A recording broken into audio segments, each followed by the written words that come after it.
الرحمن الرحيم. ഈ മുമ്പിലിരിക്കുന്നവർക്ക് ബുദ്ധിമുട്ടുണ്ടെങ്കിലേ ഞാൻ കുറച്ചുകൂടി ബാക്കോട്ട് പോകാം.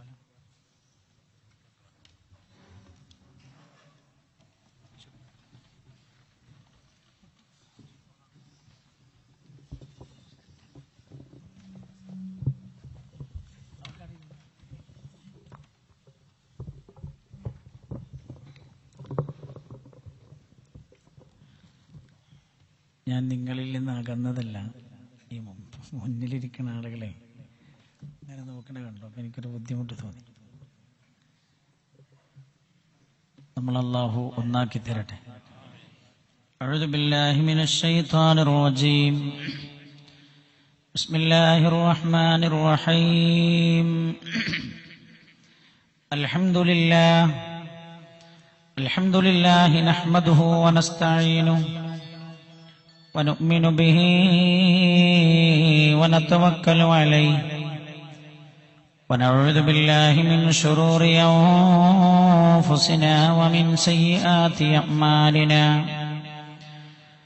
من يهده الله فلا مضل له ومن يضلله فلا هادي له نشهد أن لا إله إلا الله ونشهد أن سيدنا وشفيعنا ونبينا وحبيبنا محمدا صلى الله عليه وسلم عبده ورسوله أرسله الله بالهدى ودين الحق ليظهره على الدين كله ولو كره المشركون. الحمد لله الذي خلق السماوات والأرض وما بينهما في 6 أيام ثم استوى على العرش.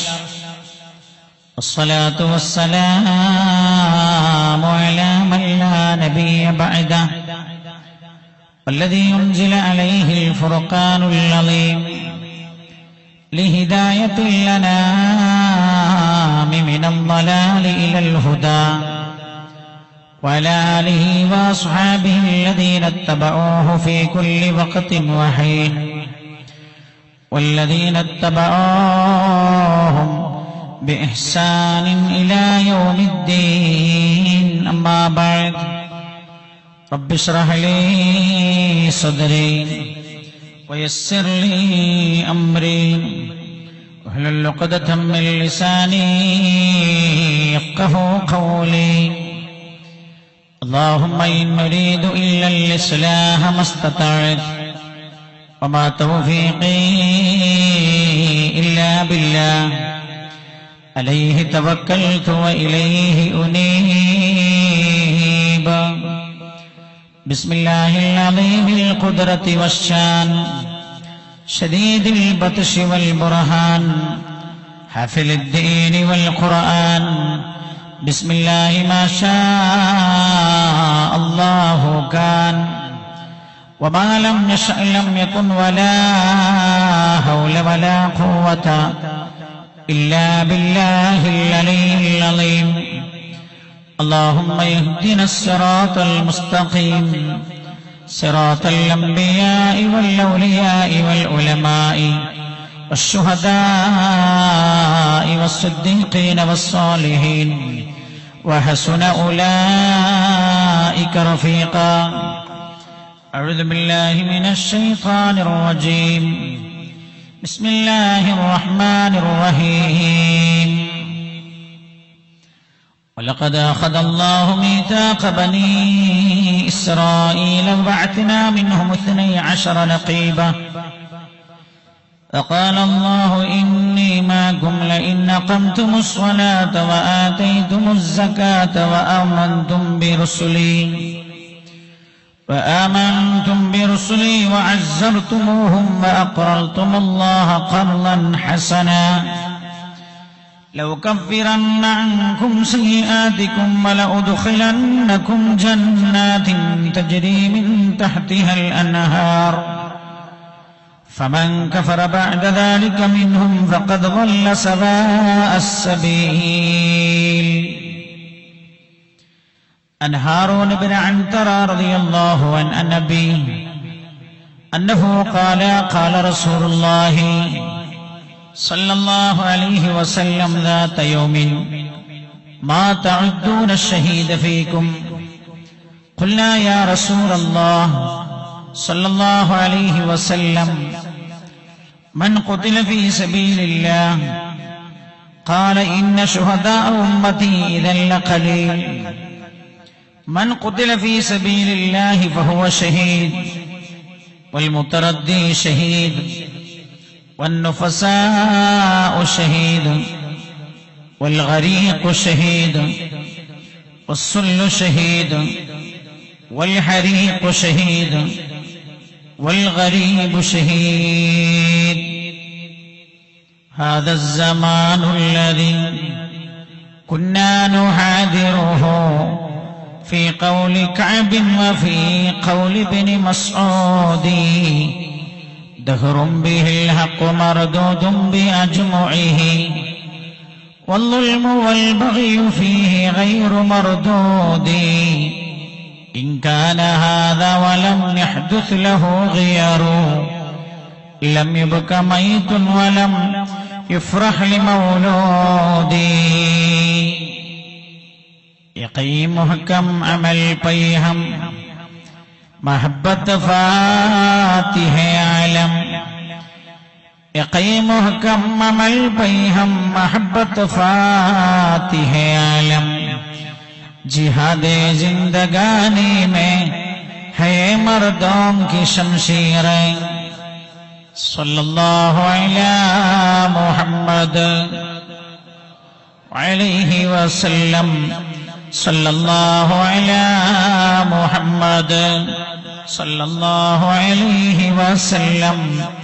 अल्लाहुम्मा सल्लि अला मुहम्मद या रब्बി സല്ലി അലൈഹി വസല്ലിം.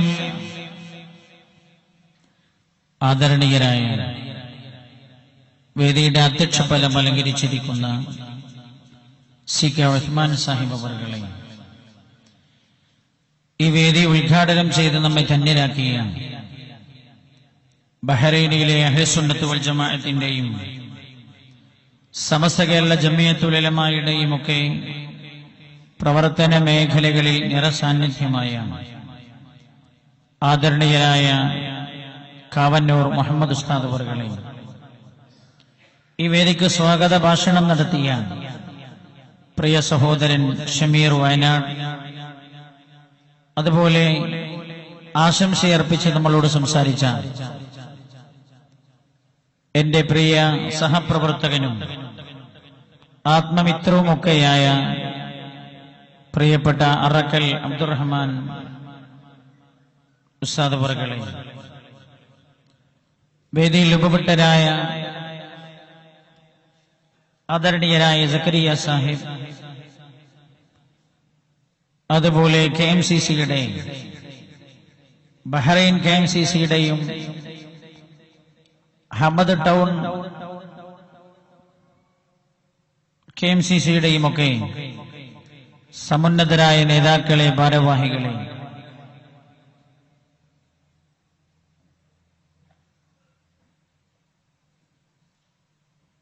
മതവിജ്ഞാന വേദിയുടെ രണ്ടാം ദിവസമായി ഇന്നും ഹബീബായ നബിയുനാ റസൂലുള്ളാഹി സ്വല്ലല്ലാഹു അലൈഹി വസല്ലമ തങ്ങളുടെ തിരുവചനങ്ങൾ ശ്രവിക്കുക എന്ന ലക്ഷ്യത്തിൽ ഈ സദസ്സിൽ എത്തിച്ചേർന്ന സ്നേഹനിധികളായ ഇസ്ലാമിലെ എന്റെ സഹോദരങ്ങളെ, സഹോദരിമാരെ, അങ്ങകലെ സൗദി അറേബ്യയുടെ മണ്ണിൽ നിന്ന് നേരിട്ടൊന്ന് കാണുക, സലാം ചൊല്ലുക, പരിചയപ്പെടുക, സ്നേഹബന്ധം പുതുക്കുക എന്നൊക്കെ ലക്ഷ്യത്തിൽ ഇവിടെ എത്തിച്ചേർന്ന ആദരണീയരായ ഇബ്രാഹിം ഓമശ്ശേരി, അതുപോലെ മാഹി വിഴിഞ്ഞം സക്കരിയ ഫൈസി ഉസ്താദ് അവറുകളെ, അല്ലാഹു സുബ്ഹാനഹു വ തആല നമ്മുടെ ഈ സംഗമം അല്ലാഹുവിന്റെ തൃപ്തിയിലും പൊരുത്തത്തിലുമാക്കി തരട്ടെ. ആമീൻ എന്ന് ദുആ ചെയ്ത് ആമുഖങ്ങളില്ലാതെ നമ്മൾ നേരെ വിഷയത്തിലേക്ക് കടക്കുകയാണ്. നിങ്ങൾ നൽകിയ ഈ സ്വീകരണത്തിനും നൽകിയ ഉപഹാരത്തിനുമെല്ലാം അല്ലാഹു അർഹമായ പ്രതിഫലം നൽകട്ടെ. ആമീൻ എന്ന് ദുആ ചെയ്യുകയാണ്.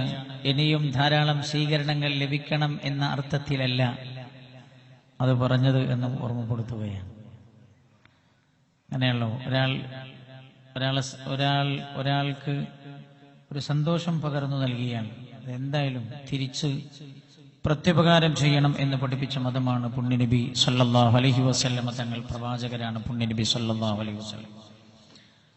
പ്രത്യുപകാരം ചെയ്യപ്പെടാനാവരുത് നമ്മൾ നന്മ ചെയ്യുന്നത്. പക്ഷേ നന്മ ചെയ്യപ്പെട്ടാൽ തിരിച്ച് ഒരു നല്ല വാക്കെങ്കിലും പറയണം എന്ന് റസൂലുള്ളാഹി പറഞ്ഞിട്ടുണ്ട് സല്ലല്ലാഹു അലൈഹി വസല്ലം. അതുകൊണ്ട് മാത്രമാണ് ദുആ ചെയ്തത്. ഇനിയും ഒരുപാട് സ്വീകരണങ്ങൾ കിട്ടണം എന്നതല്ല അതിന്റെ പിന്നിലുള്ള താല്പര്യം എന്നും നിങ്ങളെ അറിയിക്കുകയാണ്.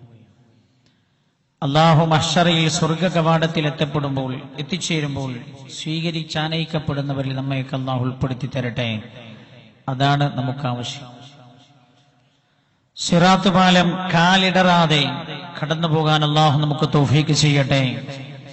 അതാണ് നമ്മുടെ ലക്ഷ്യം. 5 നേരവും നമ്മൾ ദുആ ചെയ്യുന്നതും അതിനാണ്. ഇഹ്ദിനസ് സിറാത്തൽ മുസ്തഖീം. അല്ലാഹുവേ, സിറാത്ത് പാലത്തിൽ കാടിടരാതെ ഞങ്ങളെ നീ നടത്തിക്കൊണ്ടുപോകണമേ അല്ലാ. ഇന്നും ആ ദുആക്ക് അർത്ഥമുണ്ട്. ഫാത്തിഹയുടെ ആയത്തിനും അർത്ഥമുണ്ട്. 5 നേരവും നമ്മൾ ദുആ ചെയ്യുന്നത് അതിനാണ്. അവിടെ സ്വീകരിക്കപ്പെടണം. സലാമുൻ അലൈക്കും, സലാമുൻ അലൈക്കും, നിങ്ങൾക്ക് അല്ലാഹുവിന്റെ രക്ഷയുണ്ടായിരിക്കട്ടെ എന്ന് മലക്കുകൾ പ്രാർത്ഥിക്കുന്ന വിഭാഗത്തിൽ അല്ലാഹു നമ്മെ ഉൾപ്പെടുത്തി തരട്ടെ. അങ്ങനെയാണ് സ്വർഗത്തിലേക്ക് ആനയിക്കപ്പെടുകയാണ്. നമ്മൾ നേരെ ഇന്നത്തെ വിഷയത്തിലേക്ക് കടക്കുന്നു. ഇന്നലെ പോലെ താമസിച്ചാൽ ഇന്ന് പറ്റൂല. കാരണം ഫ്ലൈറ്റ് ആരെയും കാത്തു നിൽക്കുകയില്ല, സമയത്ത് പോകും. അതുകൊണ്ട് നമ്മൾ ഇന്നലെ അറിയിച്ച പോലെ പ്രവാസി മലനാരണ്യത്തിലെ മണിമുത്ത് എന്ന വിഷയത്തെക്കുറിച്ച് ഒരല്പനേരം നമ്മൾ സംസാരിക്കുകയാണ്. ഒരാൾ പ്രവാസിയാകുന്നതിന്റെ ആരംഭം യാത്രയോടുകൂടെയാണ്. അങ്ങനെയാണ് പ്രവാസ ജീവിതത്തിലേക്ക് ഒരാൾ കടക്കുന്നത് യാത്രയോടുകൂടെയാണ്. ആ യാത്ര ചെയ്തതൊക്കെ നിങ്ങൾ ഓരോരുത്തരും വ്യത്യസ്ത രീതിയിലാവണം. അതൊക്കെ നിങ്ങൾ ആ സമയത്ത് ആലോചിക്കണം. എല്ലാം കൂടി വിശദീകരിക്കാൻ സമയമില്ലാത്തതുകൊണ്ട് 10, 20, 30 കൊല്ലങ്ങൾക്ക് മുമ്പ് ഈ നാട്ടിലേക്ക് കടന്നു വന്നവർ പല ജീവിത സാഹചര്യങ്ങളിലുമായിരിക്കും കടന്നു വന്നിട്ടുണ്ടാവുക. വീട്ടിനകത്തും കുടുംബത്തിനുമുള്ള പ്രയാസങ്ങൾ കണ്ടപ്പോൾ അല്ലാഹുവേ, ഞാൻ ഈ യാത്ര ചെയ്താൽ ഇതിനൊരു അറുതി ഉണ്ടാകുമെന്ന് കരുതി യാത്ര ചെയ്തവരുണ്ടാവും. യാത്ര ചെയ്യാൻ ആവശ്യമായ സാമ്പത്തികമില്ലാതെ വന്നപ്പോൾ പ്രിയപ്പെട്ട മാതാവ് കാതിലും കഴുത്തിലുമുള്ളതെല്ലാം പറിച്ചുവിറ്റ് നമ്മളെ യാത്രയാക്കിയിട്ടുണ്ടാകും. ഒക്കെ നിങ്ങൾ ചിന്തിക്കണം. അത് ഈ പ്രവാസത്തിന്റെ മറ്റൊരു വിഷയമാണ്. റഹ്മാനായ അല്ലാഹു സുബ്ഹാനഹു വ തആല നമ്മൾ ചെയ്യുന്ന എല്ലാ കർമ്മങ്ങളും അല്ലാഹുവിന്റെ ഇഷ്ടത്തിലാക്കി തരുമാറാകട്ടെ. ഞാൻ പറഞ്ഞത് ഒരാൾ പ്രവാസിയാകുന്നത് യാത്രയോടുകൂടെയാണ്. യാത്രയാണ് പ്രവാസത്തിന്റെ തുടക്കം. പ്രവാസമെന്ന് പറയുന്നത് നമ്മൾ അർത്ഥമാക്കുന്നത് സ്വന്തം ജന്മനാട്ടിൽ നിന്ന് ഉപജീവനത്തിനായി മറ്റൊരു നാട്ടിലേക്ക് കടന്നു പോകുന്നതിനാണ് നമ്മൾ പ്രവാസിയാവുക, പ്രവാസം എന്നൊക്കെ പറയാറുള്ളത്. സാധാരണ എല്ലാവരും പ്രവാസികളെ കുറിച്ച് പറയാറുള്ളത് എല്ലാം നഷ്ടപ്പെട്ടവർ എന്നാണ്. അങ്ങനെയാണ്. ഈ കഴിഞ്ഞ ആഴ്ച എന്നോട് ഒരാൾ പറഞ്ഞു, പ്രവാസം പ്രയാസം എന്ന വിഷയത്തെക്കുറിച്ച് നിങ്ങൾ സംസാരിക്കണമെന്ന്. എന്നാൽ ഞാൻ തികച്ചും വ്യത്യസ്തമായി ഇതിന്റെ പോസിറ്റീവായ ചില വശങ്ങളാണ് നമ്മൾ പറയുന്നത്. പ്രവാസിക്ക് എല്ലാം നഷ്ടപ്പെട്ടു എന്ന് നിരന്തരമായി എഴുതുകയും പറയുകയും ചെയ്യുമ്പോൾ പ്രവാസി നേടുന്ന ഒരുപാട് നേട്ടങ്ങളെ കുറിച്ചാണ് നമ്മൾ ഇന്ന് പറയാൻ ഉദ്ദേശിക്കുന്നത്. അല്ലാഹു സുബ്ഹാനഹു വ തആല തൗഫീഖ് ചെയ്യുമാറാകട്ടെ. ഞാൻ പറയുന്നത്, ഒരാൾ പ്രവാസിയാകുന്നതിന്റെ പ്രാരംഭം അയാളുടെ യാത്രയാണ്. യാത്ര തന്നെ അല്ലാഹുവിന് വല്ലാത്ത ഇഷ്ടമാണെന്ന് നബിയുനാ റസൂലുള്ളാഹി സ്വല്ലല്ലാഹു അലൈഹി വസല്ലം തങ്ങൾ പറഞ്ഞിട്ടുണ്ട്.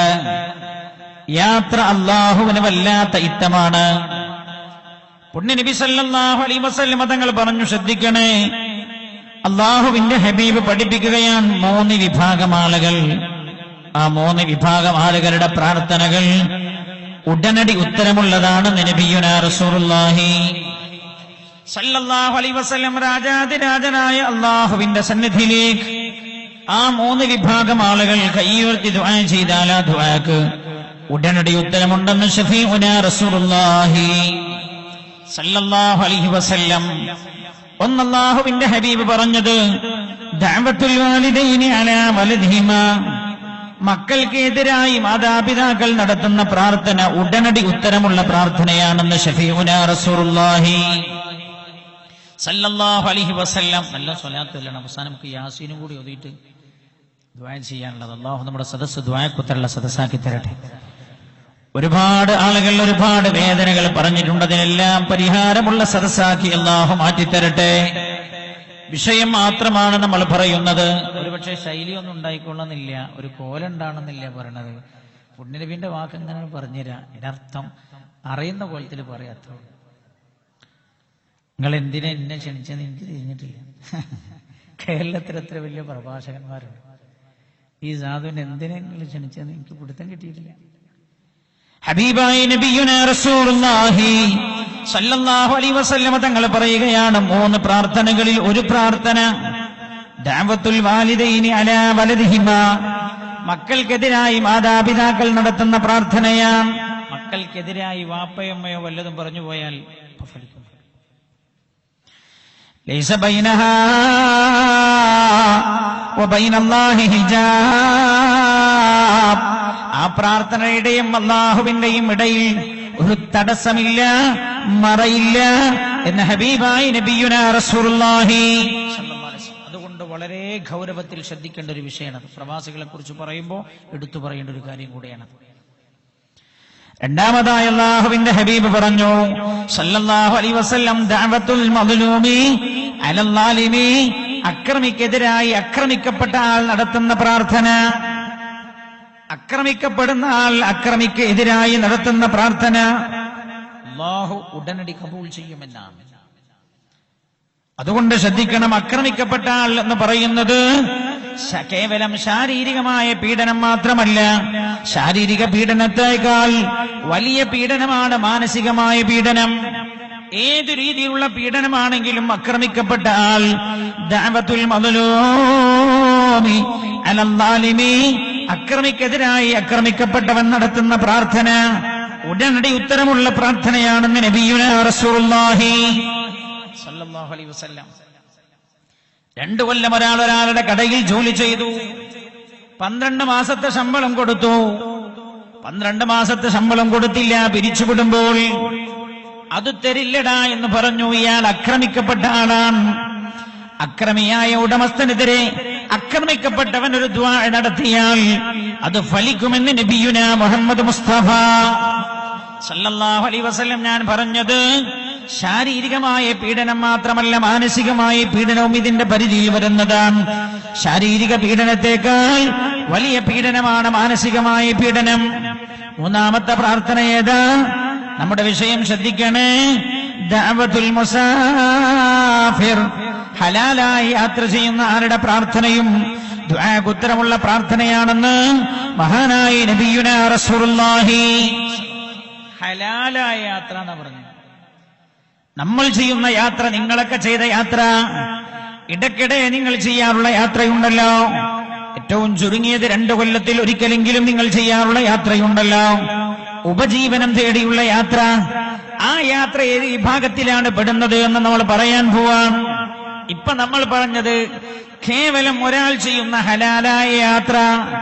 ആ ഹലാലായ യാത്ര പോലും, ഹലാലായ യാത്ര പുറപ്പെടുന്ന ആളാണെങ്കിൽ പോലും അയാളുടെ പ്രാർത്ഥനയ്ക്ക് ഉത്തരമുണ്ട് എന്ന് ഹബീബായി നബിയുനാ മുഹമ്മദ് മുസ്തഫ സല്ലല്ലാഹു അലൈഹി വസല്ലം. എന്തുകൊണ്ട്? യാത്ര ഒരു ബുദ്ധിമുട്ടാണ്. പുണ്യ നബി സല്ലല്ലാഹു അലൈഹി വസല്ലം തങ്ങൾ പറഞ്ഞല്ലോ, അസ്സഫറു ഖിത്അത്തും മിനൽ അദാബ്, യാത്ര ശിക്ഷയുടെ ഭാഗമാണ് എന്ന് നബിയുനാ റസൂലുള്ളാഹി. ഏത് യാത്രയാണെങ്കിലും അങ്ങനെ ശിക്ഷയുടെ ഭാഗമാണ് യാത്ര. അതുകൊണ്ട് യാത്ര അത്ര സുഖം ഉണ്ടാവില്ല അല്ലേ? ഇവിടെ നിന്ന് എയർ ഇന്ത്യക്ക് പുറപ്പെട്ടു, എയർ ഇന്ത്യ എക്സ്പ്രസിന് പുറപ്പെട്ടു. ടിക്കറ്റിൽ അല്പം പണം ലാഭമാണെന്ന് കരുതിയാണ് അയാൾ ബുക്ക് ചെയ്ത് പുറപ്പെട്ടത്. അപ്പൊ പറഞ്ഞു അവിടെ ഇറങ്ങാൻ പറ്റൂല, ഡൽഹിയിൽ ഇറക്കി. ഒരു ദിവസം അവിടെ താമസിപ്പിച്ചു. പിറ്റേ ദിവസമാണ് കൊച്ചിയിലോ കരിപ്പൂരിലോ കൊണ്ടുപോയി ഇറക്കുന്നത്. അപ്പൊ നിങ്ങൾക്ക് നല്ല സന്തോഷം തോന്നൂലേ? അങ്ങനെയാണ് പറഞ്ഞത്. യാത്രന്റെ ഭാഗമാണ്. ഒച്ചുംപുളി ഉണ്ടാക്കണ്ട, ഒച്ചുംപുളി ഉണ്ടാക്കണ്ട, സമരം ചെയ്യേണ്ടതില്ല, എയർ ഇന്ത്യക്കെതിരെ ആക്രോശിക്കേണ്ടതില്ല. അത് ശിക്ഷ, യാത്ര തന്നെ ശിക്ഷയുടെ ഭാഗമാണ്. പുണ്യ നബി സല്ലല്ലാഹു അലൈഹി വസല്ലം അതിലെ ചില പ്രധാനപ്പെട്ട പ്രയാസങ്ങൾ എണ്ണി പറഞ്ഞു. യാത്ര നിങ്ങളിൽ ഒരാൾക്ക് അയാളുടെ ഭക്ഷണം തടഞ്ഞു വെക്കുന്നു, അയാളുടെ വെള്ളം തടഞ്ഞു വെക്കുന്നു, അയാളുടെ ഉറക്കനെയും അത് ഭംഗപ്പെടുത്തുന്നു എന്ന് നബിയുനാ റസൂലുള്ളാഹി. ഇത് യാത്രയിൽ ഉണ്ടാകുന്ന 3 പ്രധാനപ്പെട്ട പ്രയാസങ്ങൾ എടുത്തു പറഞ്ഞതാണ്. ഒന്ന്, ഭക്ഷണം. നിങ്ങൾക്ക് നിങ്ങളുടെ ഭക്ഷണം കിട്ടൂല, നിങ്ങളുടെ വെള്ളം ലഭിക്കില്ല. എനിക്കിപ്പോഴും ഞാൻ മറന്നുപോയിട്ടില്ല, ഒരിക്കൽ യാത്ര ചെയ്യുമ്പോൾ എന്റെ കൂടെയുള്ള സഹയാത്രികനായ ആൾ എന്നോട് പറഞ്ഞു, സാറേ ഞാൻ ചുടുവെള്ളം മാത്രമേ കുടിക്കാറുള്ളത്. ഫ്ലൈറ്റിൽ നിന്ന് അയാൾ പറഞ്ഞു, ഞാൻ ചുടുവെള്ളം മാത്രമേ കുടിക്കാറുള്ളത്, അതുകൊണ്ട് സാറേ ഒരു ഗ്ലാസ് ചുടുവെള്ളം വാങ്ങിത്തരണം. ഞാൻ ആ പെണ്ണിനെ വിളിച്ചിട്ട് പറഞ്ഞു, please give him A cup of hot water. ഒരു ഗ്ലാസ് ചുടുവെള്ളം കുടിക്കുന്നു. കുറെ സമയം കഴിഞ്ഞ് ആ പെണ്ണ് വന്നിട്ട് ഒരു വെള്ളം കൊടുത്തു പോയി. അയാൾ കുടിച്ചിട്ട് പറഞ്ഞു, സാറേ നിങ്ങൾ പറഞ്ഞ ഇംഗ്ലീഷ് നമുക്ക് തിരിഞ്ഞിട്ടില്ല. ഞാൻ ചോദിച്ചു എന്താണ്? എന്നോട് പറഞ്ഞു, ഇത് തണുപ്പില്ല എന്ന് മാത്രമേ ഉള്ളൂ, ചൂടില്ല. അവിടുത്തെ ചൂടുവെള്ളം അതാണ്, അവിടുത്തെ ചൂടുവെള്ളം ഓക്ക് കിട്ടിയ ചൂടുവെള്ളം അതാണ്.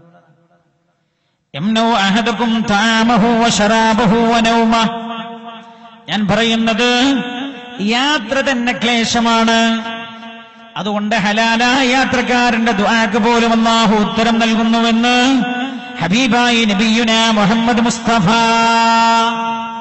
സല്ലല്ലാഹു അലൈഹി വസല്ലം. നല്ല മധുരമുള്ള സ്വലാത്തിലാണ്, ഖൽബിന്റെ ഉള്ളിൽ നിന്ന് തട്ടിയിട്ടുള്ള സ്വലാത്ത്. അപ്പൊ നമുക്ക് ഇത് നമ്മൾ പറയുന്നതൊക്കെ റസൂലുള്ളാഹിന്റെ വാക്കല്ലേ, അതാണ് ഖൽബിക്ക് തട്ടണമെങ്കിൽ സദസ്സും അങ്ങനെയാവണം. അല്ലാഹു ഖബൂൽ ചെയ്യട്ടെ. അപ്പൊ ഹലാലായ യാത്ര തന്നെ അങ്ങനെയാണ്.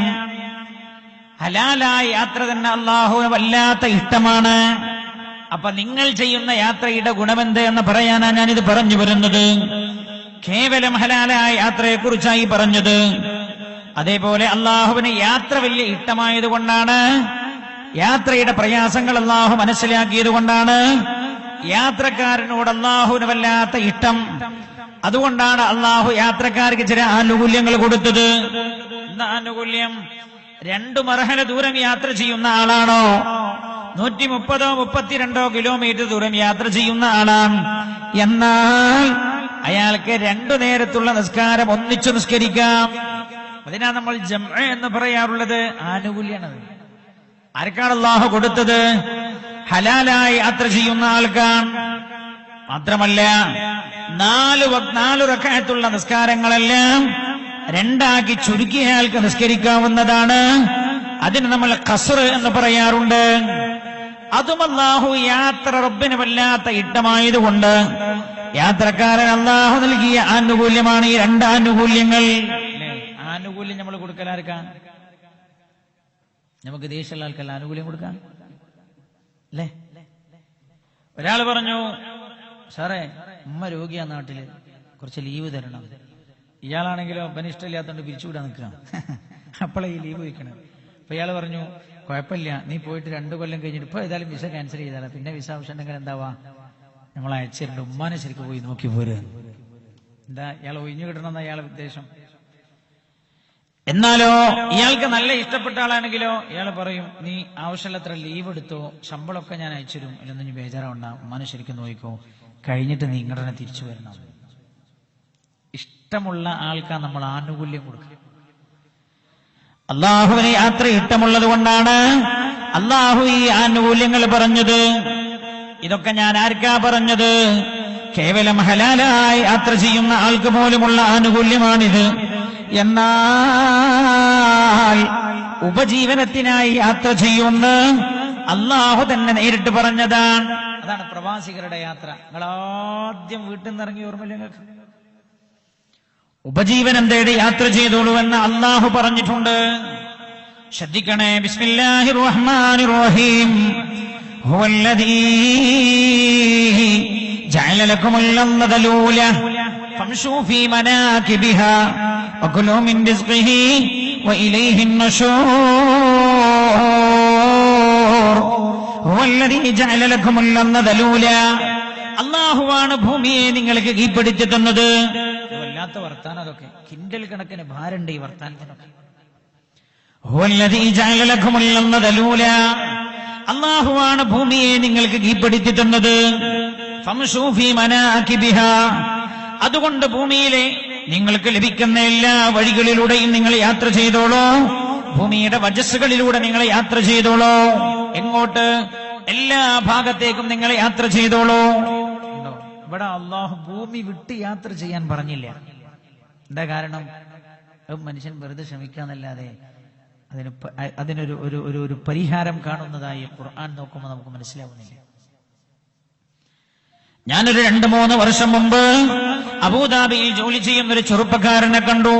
കണ്ണൂർ ജില്ലക്കാരനാണ്. ഞാൻ കണ്ടു പരിചയപ്പെട്ട് പേരൊക്കെ ചോദിച്ചപ്പോൾ എന്നോട് പറഞ്ഞു ഇന്ന സ്ഥലത്താണ് ജോലി, ഇന്ന സ്ഥലത്താണ് ഞാൻ ഇപ്പൊ ലീവിൽ വന്നത്. ഞാൻ ചോദിച്ചു എന്താ ജോലി? എന്നോട് പറഞ്ഞു ഞാൻ സ്പേസ് എഞ്ചിനീയറാണ്. ഞാൻ ചോദിച്ചു എന്താണ് ഈ സ്പേസ് എഞ്ചിനീയറിംഗ്? അവൻ എന്നോട് പറഞ്ഞു ഉസ്താദേ, ശൂന്യാകാശത്ത് ഹോട്ടലുകളും വീടുകളും ഒക്കെ നിർമ്മിക്കാനുള്ള സാധന സാമഗ്രികൾ ഭൂമിയിൽ നിന്ന് കൊണ്ടുപോകുക എങ്ങനെയാണ് എന്നതിനുള്ള പഠനം നടത്തുകയാണ് ഞാൻ. അപ്പൊ ഞാൻ ആലോചിച്ചു ഈ ശൂന്യാകാശത്ത് ഹോട്ടലൊക്കെ ഉണ്ടാവുമെന്ന് ചോദിച്ചു. എന്നോട് പറഞ്ഞു അങ്ങനെയല്ലേ പറയണേ, 2030 ആകുമ്പോൾ ചൊവ്വേക്ക് മനുഷ്യൻ പോവും. അപ്പൊ അവിടെ വഴിക്ക് ഇറങ്ങിയിട്ട് ഒരു കറക്കു ചായ കുടിക്കാൻ ഒരു ഹോട്ടൽ വേണ്ടേ? ഒരു കറക്കു ചായ എന്നല്ലേ അല്ലെ കിറുക്കുന്ന ഒരു കറക്കു ചായ കുടിക്കാൻ ഒരു ചെറിയ ഹട്ട് വേണമല്ലോ. കറക്കെന്ന് ഞാൻ കൂട്ടി പറഞ്ഞാട്ടോ, ഇവിടുത്തെ ചായ കൊണ്ട്. അതാ ചെറുപ്പക്കാരൻ പറഞ്ഞാൽ എന്നോട് പറഞ്ഞു ഇടക്ക് തങ്ങാൻ ഒരു ഇടത്താവളം. ശൂന്യാകാശത്ത് ഹോട്ടലുകൾ നിർമ്മിക്കാനുള്ള തത്രപ്പാടിലാണ്. എന്നാൽ പരിശുദ്ധമായ ഖുർആന്റെ ഭാഷ്യമെന്താ? ശ്രദ്ധിക്കണേ എന്റെ പ്രിയമുള്ളവരെ. ഉപജീവനത്തിനായി നിങ്ങൾ ഭൂമിയിൽ ഏതു ഭാഗത്തേക്കും യാത്ര ചെയ്തോളൂ എന്ന് പറഞ്ഞെടുത്ത് ഭൂമി വിട്ട് യാത്ര ചെയ്യുന്ന ഒരു കാര്യം ഖുർആൻ എവിടെയും ഓർമ്മപ്പെടുത്തിയിട്ടില്ല.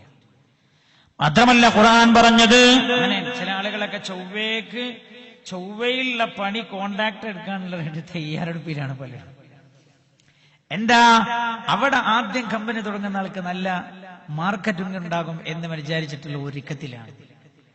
എന്നാൽ ശ്രദ്ധിക്കണേ, വൽ അർള വലഅഹാ ലില്ലനാം. ഭൂമിയാണ് നമ്മൾ മനുഷ്യർക്ക് വേണ്ടി വെച്ചിരിക്കുന്നത്. വൽ അർള, അർളിനെ മുന്തിച്ചിട്ടാ പറഞ്ഞു. വലഅനൽ അർള ലില്ലനാം എന്നല്ല, വൽ അർള വലഅഹാ ലില്ലനാം. ഭൂമിയെ പോലെ മനുഷ്യന് സംവിധാനമുള്ള മറ്റൊരു ഗോളമോ ഗ്രഹമോ പ്രപഞ്ചത്തില്ല എന്ന് 14 നൂറ്റാണ്ട് മുമ്പാണ് ഹബീബായി നബിയുന മുഹമ്മദ് മുസ്തഫ സല്ലല്ലാഹു അലൈഹി വസല്ലം തങ്ങളുടെ അല്ലാഹു പഠിപ്പിക്കുന്നത്.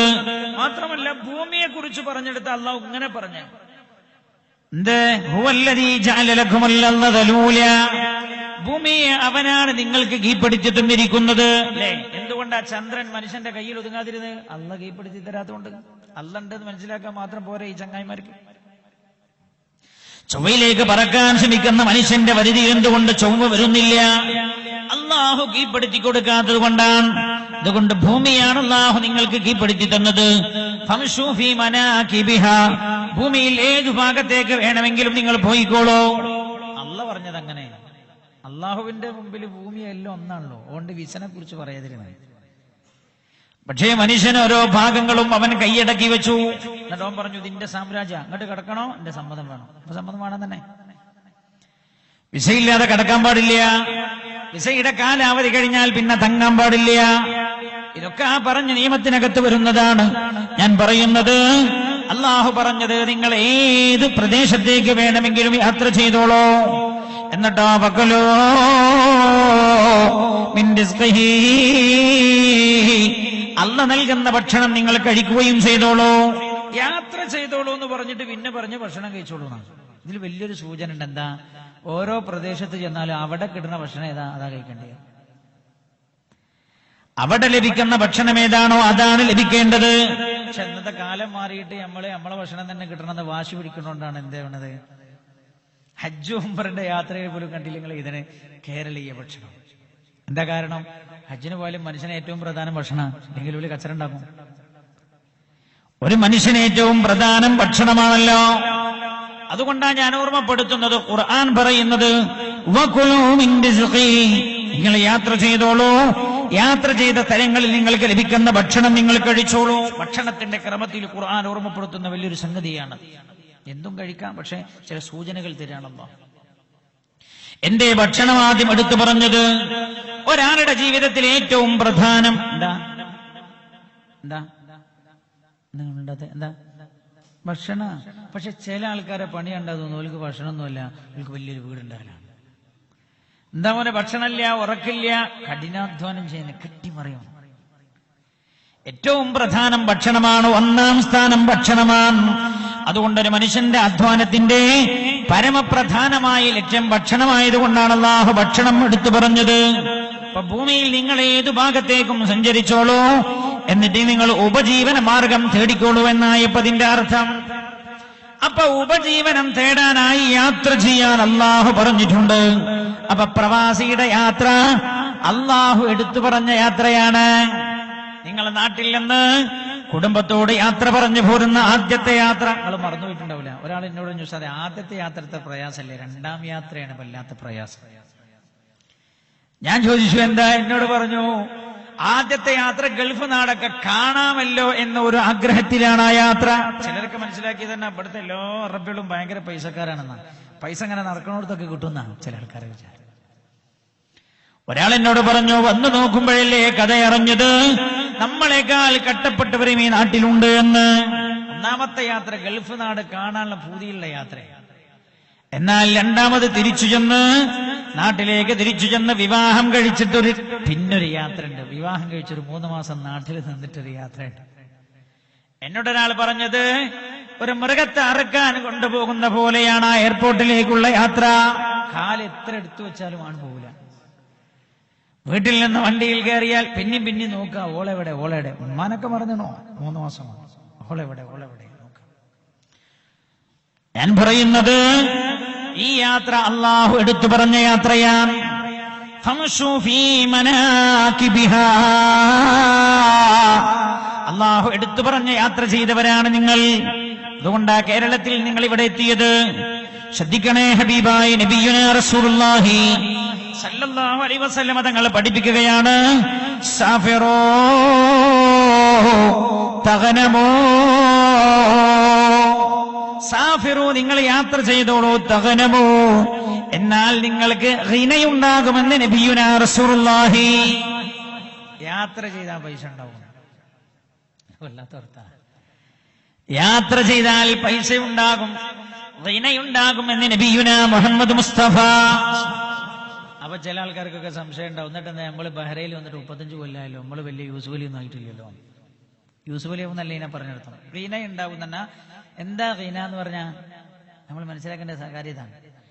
എന്താണ് ഗീന? ഗീന എന്ന് പറഞ്ഞാൽ ഗീനൻ നഫ്സ്, മാനസികമായ സംതൃപ്തിയാണ്. അയാളുടെ കാര്യങ്ങളൊക്കെ നല്ല ഭംഗിയായി കഴിഞ്ഞു പോകുന്നുണ്ട്. അത് യാത്ര ചെയ്താൽ ഉണ്ടാവുന്ന.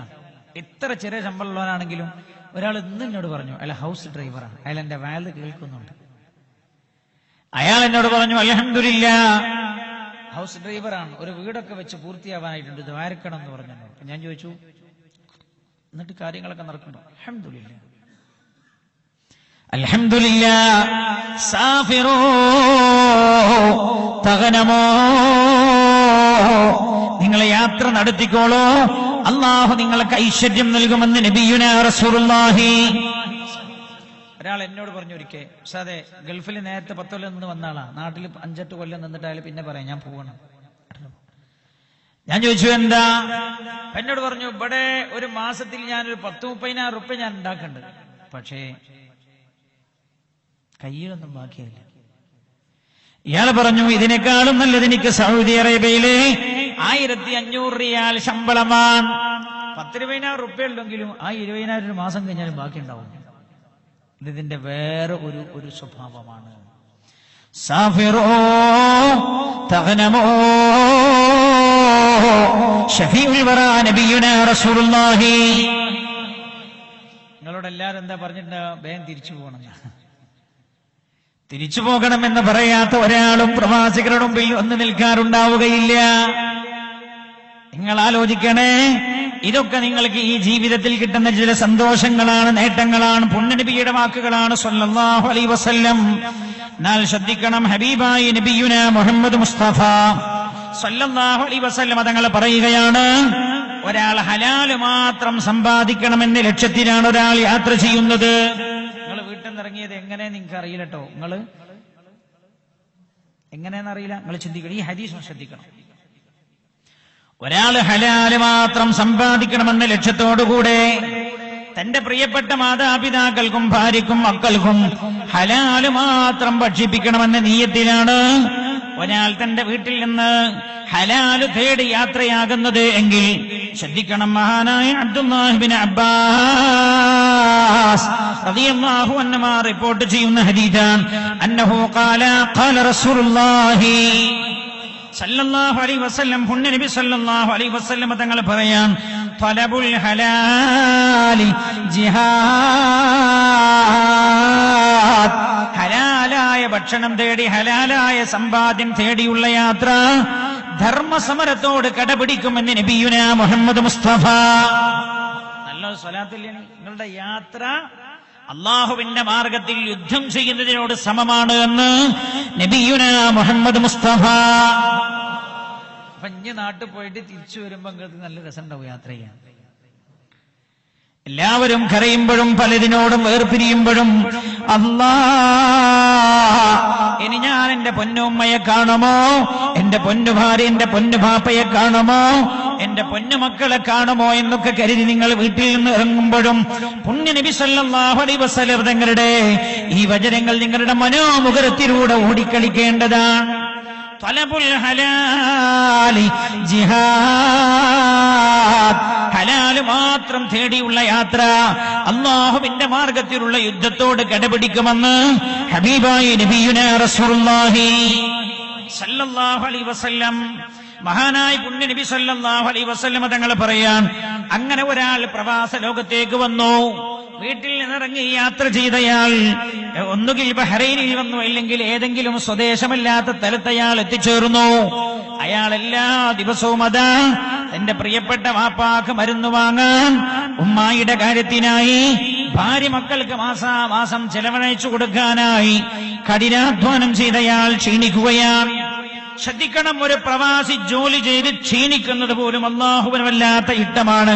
കേൾക്കണേ നിങ്ങൾ, ഹബീബായ മഹാനായ നബിയുനാ മുഹമ്മദ് മുസ്തഫ സല്ലല്ലാഹു അലൈഹി വസല്ലം തങ്ങളിൽ നിന്ന് ഹദീസ് റിപ്പോർട്ട് ചെയ്യുന്ന സ്വഹാബി അബൂ ആമിർ റളിയല്ലാഹു അൻഹു മഹാനവറുകൾ പറയുന്നു, ഖാല റസൂലുള്ളാഹി സല്ലല്ലാഹു അലൈഹി വസല്ലം, പുണ്യനബി പറഞ്ഞു, മൻ ബാത വാനയം മിൻ തലബിൽ ഹലാൽ,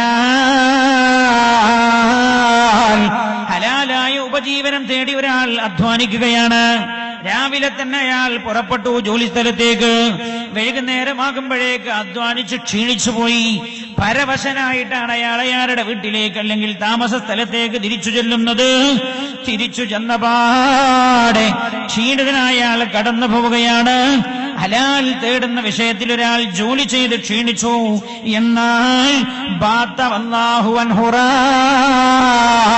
ഒരു പ്രവാസി രാവിലെ മുതൽ വൈകുന്നേരം വരെ കഠിനാധ്വാനം ചെയ്തു. രാത്രി തന്റെ റൂമിലേക്ക് വന്ന് ഭക്ഷണം കഴിച്ചയാൾ ക്ഷീണിതനായി കൂർക്കം വലിച്ചുറങ്ങുകയാണ്. ആ കൂർക്കം വലിച്ചുറങ്ങുന്നത് പോലും അല്ലാഹുവിന് വല്ലാത്ത ഇഷ്ടമാണെന്ന് ഹബീബായി നബിയുനാ റസൂലുള്ളാഹി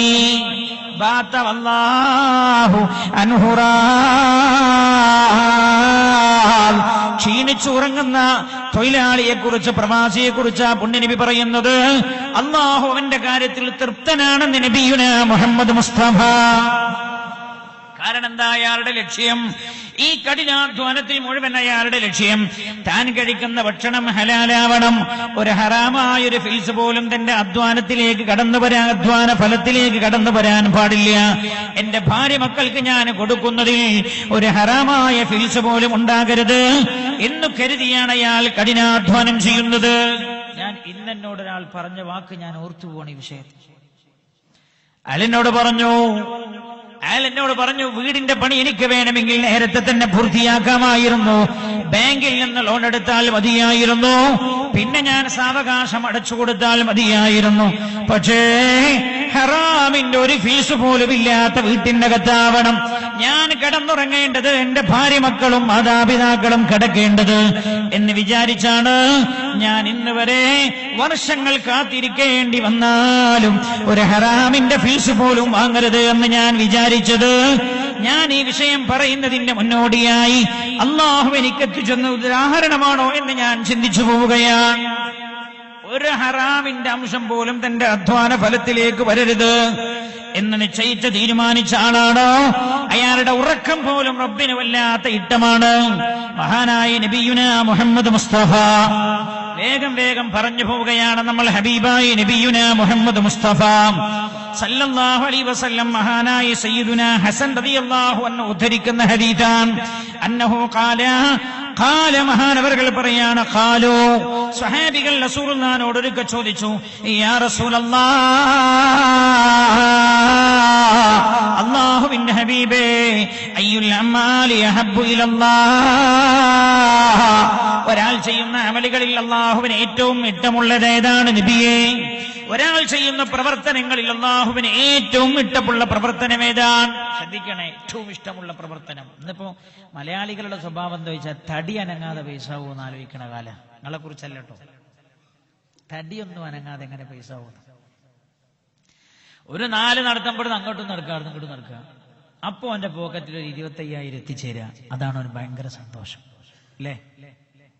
ഉണ്ടാത്തെ നിങ്ങളെ കൂട്ടത്തിലല്ലാന്ന് ഞാൻ പറഞ്ഞില്ലേ, പിന്നെന്തിനാ ആന്ന് പറഞ്ഞതിന് മടി? അതാണ് മലയാളിന്റെ സ്വഭാവം. നിങ്ങൾക്ക് ഞാൻ പറഞ്ഞാൽ മനസ്സിലാവോന്നറിയില്ല. കിഴക്കും വടക്കും ഇങ്ങനെ നടക്കുക, എന്നിട്ട് വൈകുന്നേരം ആകുമ്പോ ഒരു 10 റുപ്യന്റെ മുക്കാൽ പോക്കറ്റിൽ വരിക എന്ന് പറഞ്ഞാൽ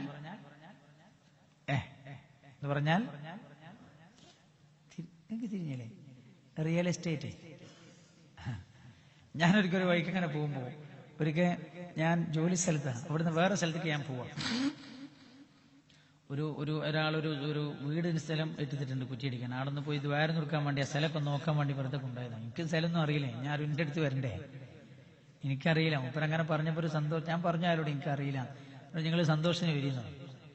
അങ്ങനെ പോവാണ്. അപ്പൊ ഞാൻ അങ്ങനെ പോകുന്ന സമയത്ത് വഴിക്കൊരാൾ, അയാളൊരു പരിചയക്കാരനെ കണ്ടപ്പോൾ നിർത്തിയൊക്കെ അയാളെ പോലെ ഇങ്ങനെ സംസാരിച്ച്. പിന്നെ പോകുന്ന സമയത്ത് അയാൾ എന്നോട് പറഞ്ഞു, ഉസ്താദെ ഞാൻ നിങ്ങളുടെ തൊട്ടിന് കിട്ടുമെന്ന് പറഞ്ഞു.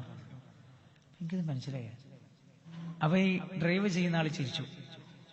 പോണ സമയത്ത് എന്നോട്, ഞങ്ങൾക്ക് എന്താ പറഞ്ഞാൽ മനസ്സിലായെന്ന് വെച്ചാൽ ഞാൻ പറഞ്ഞില്ല. അവ എന്നോട് പറഞ്ഞു, ഞാൻ ഇന്നാലിനൊരു സ്ഥലം കച്ചവടം ചെയ്യാൻ നിൽക്കുന്നുണ്ട്. സ്ഥല കച്ചവടം അവർക്ക് പണി. ഇന്നാലിനൊരു സ്ഥലം കച്ചവടം ചെയ്യാൻ ഞാൻ നിൽക്കുന്നുണ്ട്, ചിലപ്പോ അതിനറ്റങ്ങളെ കാണിച്ചു കൊടുക്കാൻ കൊണ്ടുപോവാണോ എന്ന് കരുതിയിട്ടാണ് മൂപ്പര പറഞ്ഞ് തൊട്ടീണ് എന്ന് പറഞ്ഞാൽ തൊട്ടോനും കൊടുക്കണം കമ്മീഷൻ. പുണ്യ നബി സല്ലല്ലാഹു അലൈഹി വസല്ലം തങ്ങൾ പറയാൻ, സയ്യിദുനാ ഹസൻ റളിയല്ലാഹു അൻഹു റിപ്പോർട്ട് ചെയ്യുന്ന ഹദീസാണ്. ഖാലു, അവർ അല്ലാഹുവിന്റെ ഹബീബിനോട് ചോദിച്ചു, യാ റസൂലല്ലാഹ്, അയ്യുൽ അമാലി അഹബ്ബു ഇലല്ലാഹ്, ഒരാൾ ചെയ്യുന്ന പ്രവൃത്തിയിൽ അല്ലാഹുവിന് ഏറ്റവും ഇഷ്ടമുള്ള അമൽ ഏതാണ് നബിയെ? പ്രവർത്തനം ഏതാണ്? ഖാല, അല്ലാഹുവിന്റെ ഹബീബ് പറയാൻ, കസ്ബുൽ ഹലാൽ, ഹലാൽ സമ്പാദിക്കലാണ്. വഅൻ തമൂത വലിസാനുക റത്ബും മിൻ ദിക്രില്ലാഹ്, ഒരാൾ ഹലാല് മാത്രം ഉപജീവനത്തിനായി ഹലാല് മാത്രം അധ്വാനിച്ചുണ്ടാക്കി ജീവിക്കുന്നു, അങ്ങനെ അയാൾ മരിച്ചു പോകുന്നു. മരിക്കുന്നത് എങ്ങനെയാണ്? വലിസാനുക റത്ബും മിൻ ദിക്രില്ലാഹ്, അല്ലാഹുവിന്റെ ദിക്റ് ചൊല്ലിയിട്ടാണ് അയാൾ മരിച്ചു പോവുകയും ചെയ്യുന്നത്. ഇതാണ് റബ്ബിനൊരു മനുഷ്യൻ ചെയ്യുന്ന കാര്യങ്ങളിൽ ഏറ്റവും ഇഷ്ടമുള്ള 2 സംഗതി എന്ന് ഹബീബായ റസൂലുള്ളാഹി സ്വല്ലല്ലാഹു അലൈഹി വസല്ലം. വേറൊരു ഹദീസ് കേട്ടോളൂ നിങ്ങൾ. വേറൊരു ഹദീസ് ഞാൻ അധികം താമസിയാതെ ഒന്ന് നിർത്തും. എന്താ കാരണം വെച്ചാലേ, അല്ലെങ്കിൽ ഫ്ലൈറ്റ് പോയി നാളെ കൂടി ഞാൻ എത്തിയിട്ടില്ലെങ്കിൽ പിന്നെ മക്കത്ത് കലാപാവും ഉറപ്പാ. ആകെ സമാധാനിപ്പിച്ചു പോകുന്നത് നാളെ രാവിലെ എത്തും, നാളെ രാവിലെ സിയാറത്തിനെത്തും എന്നൊക്കെ പറഞ്ഞിട്ട്. ആ ഷാജാൻ ഖാൻ ഇവിടെ 1:40 ഫ്ലൈറ്റിന് പോയാൽ 3:20 അടുത്തും, 3:20 എത്തി അങ്ങക്ക് ഹറമിൽ സുബൈസ് കേൾക്കാൻ എത്തും എന്നൊക്കെ പറഞ്ഞാൽ എന്നോട് എത്തും നമ്മൾ വിചാരിക്കുന്നത്. അള്ളാഹു അങ്ങനെ ആക്കി തരട്ടെ. അങ്ങനൊക്കെ കേട്ട് വിശ്വസിച്ചു പോകുന്നത്. നാളെ രാവിലെ സുബൈ നിസ്കാരം കഴിഞ്ഞ് ഉടനെ എല്ലാവരോടും 87 നമ്പർ ഡോറിന്റെ മുമ്പിൽ ഇറങ്ങി നിൽക്കാൻ പറഞ്ഞിട്ടുണ്ട്. എന്നെ കണ്ടിട്ടില്ലേ പിന്നെ ഞാൻ മക്കത്തേക്ക് പോകേണ്ടിയില്ല, നിങ്ങൾ എനിക്ക് നാട്ടിൽ കിട്ടി കേട്ടെടുത്തേണ്ടി വരും. ഹബീബായി നബിയുനാ റസൂലുള്ളാഹി സല്ലല്ലാഹു അലൈഹി വസല്ലം മറ്റൊരു ഹദീസ് ശ്രദ്ധിച്ചോളൂ. പുണ്യ നബി സല്ലല്ലാഹു അലൈഹി വസല്ലം അല്ലേ, ചില ആളുകൾ നിങ്ങൾ കണ്ടില്ലേ രാവിലെ ഒരു നല്ല ഉഷാറായി കുളിച്ച് ഡ്രസ്സൊക്കെ ചെയ്ത് ജോലി സ്ഥലത്തേക്ക് പോകണുണ്ടാവും തോന്നും, പുതിയാപ്പിള പോകാൻ ഒരുങ്ങാണോ അല്ലേ? എന്തൊരുക്കം, നല്ല ഡ്രസ്സൊക്കെ ഇങ്ങനെ ധരിച്ച് നിങ്ങളാ പാന്റും ഷൂട്ടും കോട്ടും ഒക്കെ ഇട്ടിട്ട് അങ്ങനെ പോകല്ലോ. അള്ളാഹുവിന്റെ ഹബീബിന്റെ കാലഘട്ടത്തിലാണ് ഒരു സ്വഹാബി കേൾക്കണം, കഅബ് ഇബ്നു ഉജ്ജ റളിയല്ലാഹു അൻഹു റിപ്പോർട്ട് ചെയ്യാൻ മഹാനവർകൾ പറഞ്ഞു ഒരു സംഭവം. മർറ അലൻ നബി സല്ലല്ലാഹു അലൈഹി വസല്ലം റജുൽ, റസൂലുള്ളാഹിന്റെ അടുത്തുകൂടെ ഒരാൾ ഇങ്ങനെ നടന്നുപോയി. ഫറഫറഅ സ്വഹാബു റസൂലില്ലാഹി സല്ലല്ലാഹു അലൈഹി വസല്ലം മിൻ ജലദി, അള്ളാഹുവിന്റെ ഹബീബിന്റെ സദസ്സിന്റെ അടുത്തുകൂടെ ഒരാൾ ഇങ്ങനെ നടന്നു പോവാൻ. എന്തൊരു ആവേശത്തിലും വനശാതിഹി, എന്തൊരു ഉന്മേഷത്തിലുമാണ് അയാൾ പോണത്. നല്ല കുളിച്ച് നല്ല ഡ്രസ്സൊക്കെ ചെയ്ത് സുഗന്ധദ്രവ്യങ്ങളൊക്കെ പുരട്ടിയിട്ട് അതിരാവിലെ തന്നെ അയാൾ ഇങ്ങനെ ഉന്മേഷത്തിൽ നടന്നു പോവുകയാണ്. ഇത് കണ്ടപാടെ അള്ളാഹുവിന്റെ ഹബീബിന്റെ സ്വഹാബികൾ ഫഖാലു, അവർ റസൂലുള്ളാഹിനോട് പറഞ്ഞു, യാ റസൂലല്ലാഹ്, അള്ളാഹുവിന്റെ ഹബീബേ, ലൗ കാന ഹാദാ ഫീ സബീലില്ലാഹ്, ഇയാൾ എത്ര ആവേശത്തിലാ പുണ്യനബിയെ പോകുന്നത്. നല്ല സുന്ദരമായ വസ്ത്രമൊക്കെ ധരിച്ചിട്ട് എന്തൊരു ഉന്മേഷത്തിലെ അയാളെ നടന്നു പോകുന്നത്. ഇയാൾ ജോലി ചെയ്യാനാണല്ലേ നബിയാ പോകുന്നത്. ഇയാൾ അള്ളാഹുവിന്റെ മാർഗത്തിൽ യുദ്ധം ചെയ്യാനായിരുന്നു. ഇയാൾ ഈ യുദ്ധം ചെയ്യാനുള്ള യാത്രയിലായിരുന്നു. ഇയാൾ ആവേശം കാണിച്ചിരുന്നതെങ്കിൽ എത്ര നന്നായിരുന്നു, അയാളുടെ ഉന്മേഷം അതിലായിരുന്നെങ്കിൽ എത്ര നന്നായിരുന്നു എന്ന് ഇത് കണ്ട സ്വഹാബികൾ പറഞ്ഞു അള്ളാഹുവിന്റെ ഹബീബിനോട്. ഫഖാല റസൂലുള്ളാഹി സല്ലല്ലാഹു അലൈഹി വസല്ലം, അല്ലേ നിങ്ങൾ നാട്ടിൽ നിന്നൊക്കെ ഇങ്ങനെ കുളിച്ചൊരുങ്ങിയിട്ട് ഉസ്താദിനോട് പറഞ്ഞിട്ടുണ്ട് 5 മണിക്കൊന്ന് വരണം ഉസ്താദെ, ഞാൻ 5:30 പോകുന്നു, ദ്വാരക്കാൻ വരണം. കുളിച്ചിട്ട് ആ കുപ്പായൊക്കെ ഇങ്ങനെ ഇട്ട് ഖൽബിങ്ങനെ നീറാൻ പ്രയാസപ്പെടുകയാണെങ്കിൽ ആ കുപ്പായൊക്കെ ഇങ്ങനെ ഇട്ടിട്ട് തന്റെ പൊന്നുമക്കളെ വളർത്തണം. എന്റെ പൊന്നുമോക്ക് 15ആയി 16ആയി, അടുത്ത തവണ ഞാൻ വരുമ്പോഴേക്കൊരു പുതിയ ആപ്പിളയെ കൂടെ കിട്ടണം, പൊന്നുകൂടെ വാങ്ങിച്ചു വേണം വരാനെന്നൊക്കെ ഇങ്ങനെ മനസ്സിൽ സ്വപ്നം കണ്ട് കുളിച്ചൊരുങ്ങി യാത്ര പുറപ്പെടാൻ ഒരുങ്ങുകയാണ് ലീവ് കഴിഞ്ഞ നാട്ടിൽ നിന്ന്. ചിന്തിക്കണം നിങ്ങൾ, അള്ളാഹുവിന്റെ ഹബീബാണ് നബിയുനാ റസൂലുള്ളാഹി സല്ലല്ലാഹു അലൈഹി വസല്ലം തങ്ങളോട് ഈ സ്വഹാബികൾ ഇയാളുടെ ഈ ഉന്മേഷം കണ്ടപ്പോൾ പറഞ്ഞു, നബിയേ, അയാൾ ആ ജോലിക്ക് പോകുന്ന ഉന്മേഷം അള്ളാഹുവിന്റെ മാർഗത്തിൽ യുദ്ധം ചെയ്യാനായിരുന്നുവെങ്കിൽ എത്ര നന്നായിരുന്നു എന്ന് പറഞ്ഞപ്പോഴാണ് മഹാനായ നബിയുനാ റസൂലുള്ളാഹി സല്ലല്ലാഹു അലൈഹി വസല്ലം തങ്ങൾ ആ സ്വഹാബികളോട് പറയുന്നത്, സ്വഹാബാ, ഇൻ കാന ഖറജ യസ്ആല വലദിൻ സിഗാർ, തന്റെ കൊച്ചുമക്കളുണ്ടല്ലോ, തന്റെ കുഞ്ഞുമക്കളുണ്ടല്ലോ, അവരുടെ ഭക്ഷണം, അവരുടെ വസ്ത്രം, അവരുടെ വിദ്യാഭ്യാസം, അവരുടെ ജീവിതത്തിന്റെ ചുറ്റുപാടുകൾ, ആ ചുറ്റുപാടുകൾ ഹലാലായ രീതിയിൽ തന്നെ സാധിക്കണമെന്ന് കരുതിയാണ് നിങ്ങളാ കാണിച്ച ആ സഹോദരൻ ജോലിക്ക് പോകുന്നതെങ്കിൽ ഫഹുവ ഫീ സബീലില്ലാഹ്, അവൻ അല്ലാഹുവിന്റെ മാർഗത്തിൽ യുദ്ധത്തിന് പോകുന്ന പോലെ തന്നെയാണ് എന്ന് നബിയുനാ റസൂലുള്ളാഹി സല്ലല്ലാഹു അലൈഹി വസല്ലം. ഈ ഹദീസൊക്കെ നിങ്ങളൊന്ന് കേൾപ്പിക്കണം, എന്നിട്ട് നിങ്ങൾക്കൊരു മനസ്സമാധാനം തന്ന് തിരിച്ചു പോകണമെന്ന് കരുതിയിട്ടാണ് ഞാനിത് പറഞ്ഞു. എല്ലാരും ഒന്ന് പറയെല്ലാം നഷ്ടപ്പെട്ടു പോയവരാണ് പ്രവാസികൾ. എനിക്ക് തോന്നാ, ഞാനിപ്പോ ഇവിടെ ഇരുന്നപ്പോ അറക്കലിനോട് ചോദിച്ചു, ഞാന് നാട്ടിൽ നിന്ന് വന്നാൽ നിങ്ങൾ എന്നെ സ്വീകരിക്കുമെന്ന് ചോദിച്ചു. വിസിറ്റിൽ വന്നാലല്ല, ജോലിക്ക് വന്നാൽ സ്വീകരിക്കുമെന്ന് ചോദിച്ചു. അപ്പൊ എന്നോട് പറഞ്ഞു, ജോലിയൊക്കെ വേല നിർത്താൻ പാടില്ല. ഇപ്പൊ ഈ വേദിയിൽ നിന്ന് ഹദീസുകൾ അത്രയാണ്. ഞാൻ കാലാകാലം നിങ്ങൾ നിൽക്കണമെന്ന് പറയാനല്ല ഇത് പറയുന്നത്, നിൽക്കുമ്പോഴും നിങ്ങൾ ടെൻഷൻ അടിക്കരുത് എന്ന് പറയാനാണ്. ഹലാൽ സമ്പാദിക്കലാണ് ലക്ഷ്യമെങ്കിൽ അല്ലാഹുവിന്റെ ഹബീബ് പറയാൻ, കുഞ്ഞുമക്കളാണ് വീട്ടിന്റെ അകത്ത്, അവർക്ക് നല്ല വിദ്യാഭ്യാസം കൊടുക്കണല്ലേ. തൊട്ടടുത്ത മക്കളൊക്കെ നല്ല വിദ്യാഭ്യാസം നേടുന്നു. നമ്മുടെ പൊന്നുമക്കളുടെ ഹൃദയത്തിന്റെ വേദന, ആ വേദന കണ്ട് മക്കൾക്ക് വിദ്യാഭ്യാസം കൊടുക്കാൻ, അവർക്ക് ഭക്ഷണം നൽകാൻ, അവർക്ക് തൊട്ടടുത്ത ആളുടെ വീട് നല്ല വീട്, ആ വീട്ടിൽ കുഞ്ഞുമക്കൾ, ആ വീട്ടിലെ കുഞ്ഞുമക്കൾ എല്ലാ ദിവസവും വീട്ടിൽ നിന്ന് ഇറങ്ങി വരുമ്പോൾ വീടില്ലാത്ത തന്റെ മക്കളുടെ മാനസികാവസ്ഥ കണ്ടാണ് ഒരാൾ അധ്വാനത്തിന് പോകുന്നതെങ്കിൽ ഫഹുവ ഫീ സബീലില്ലാഹ്, അയാൾ അല്ലാഹുവിന്റെ മാർഗത്തിലാണ്. സ്വഹാബ വഇൻ കാന ഖറജ യസ്അ അലാ നഫ്സിഹി യഇഫുഹാ ഫഹുവ ഫീ സബീലില്ലാഹ്. ഒരാൾ പുറപ്പെട്ടതെന്തിനാ? മക്കൾക്കല്ല, കുടുംബത്തിനല്ല, അയാളുടെ ശരീരത്തിന്റെ കാര്യത്തിൽ തന്നെ ഹലാല് മാത്രമേ ഞാൻ കഴിക്കൂ, ഹലാല് മാത്രമേ ഞാൻ ഉപയോഗിക്കൂ എന്ന് നിയ്യത്ത് ചെയ്ത ഒരാൾ, വീട്ടിലൊരാൾ, അതിനു വേണ്ടിയാണ് ഒരാൾ അധ്വാനിക്കാൻ പുറപ്പെടുന്നതെങ്കിൽ ഫഹുവ ഫീ സബീലില്ലാഹ്, അവനും അല്ലാഹുവിന്റെ മാർഗത്തിലാണെന്ന് ഹബീബായ റസൂലുള്ളാഹി സല്ലല്ലാഹു അലൈഹി വസല്ലം വഇൻ കാന ഖറജ അലാ അബവൈനി ശൈഖൈനി കബീറൈൻ. കേട്ടോളൂ, പല ആളുകൾക്കും മാതാപിതാക്കളെ നോക്കാൻ കഴിയാത്തതിന്റെ വേദന പറയാറുണ്ട്. ഞാൻ ഇന്നും കേട്ടല്ലോ ഒരാൾ പറയുന്നത്, സതേ എനിക്കൊരു കേസുള്ളത് കൊണ്ട് നാട്ടിൽ പോകാൻ പറ്റിയില്ല, 6 കൊല്ലമായി നാട്ടിൽ പോകാൻ പറ്റാത്ത അവസ്ഥയിലാണ് എന്റെ പൊന്നു പിതാവ് മരിച്ചു പോകുന്നത്, വാപ്പായുടെ പൊന്നു മുഖം കാണാൻ എനിക്ക് കഴിഞ്ഞില്ല എന്ന് ദുഃഖത്തോടെ പറയുന്ന ഒരാളെ ഞാൻ ഇന്ന് കണ്ടു. ഒരു ദിവസമേ ഞാൻ എന്നുള്ളൂ, ഒരു 10 ദിവസം ഞാൻ നിന്നിരുന്നെങ്കിൽ അങ്ങനെയുള്ള 100 കണക്കിന് ആളുകളെ ഞാൻ കാണുമായിരുന്നു എന്നെനിക്ക് തോന്നിപ്പോയി. ശ്രദ്ധിക്കണേ, പലരും പറയാറുണ്ട് ഉമ്മ രോഗിയാണ്, നാട്ടിൽ പോയി ഉമ്മയെ 10 ദിവസം നോക്കണമെന്ന താല്പര്യമുണ്ട്. പക്ഷേ ഞാൻ ജോലി ഒഴിവാക്കി നാട്ടിലേക്ക് പോയാൽ ഉമ്മാക്ക് ഹോസ്പിറ്റലിലുള്ള ചെലവ് പിന്നെ ഞാൻ കടം വാങ്ങേണ്ടി വരും. എന്റെ ഉമ്മാക്ക് ചികിത്സിക്കാനായി, മരുന്ന് വാങ്ങിക്കാനായി ഞാനിവിടെ നിന്നെങ്കിലേ കഴിയോ, ഉമ്മയെ നോക്കാൻ കഴിഞ്ഞില്ല. പ്രിയപ്പെട്ട സഹോദര, നിന്റെ ഭാര്യയെ വിളിച്ചിട്ട് പറ, ഉമ്മയെ ശരിക്ക് ശ്രദ്ധിക്കാൻ ഭാര്യയെ പറഞ്ഞേക്ക്, ഭാര്യ നോക്കട്ടെ, ഭാര്യ ശുശ്രൂഷിക്കട്ടെ നിന്റെ പിതാവിനെ, മാതാവിനെ. ശ്രദ്ധിക്കണേ, അല്ലാഹുവിന്റെ ഹബീബ് പറയാണ് വഇൻ കാന ഖറജ അലാ അബവൈനി ശൈഖൈനി കബീറൈൻ.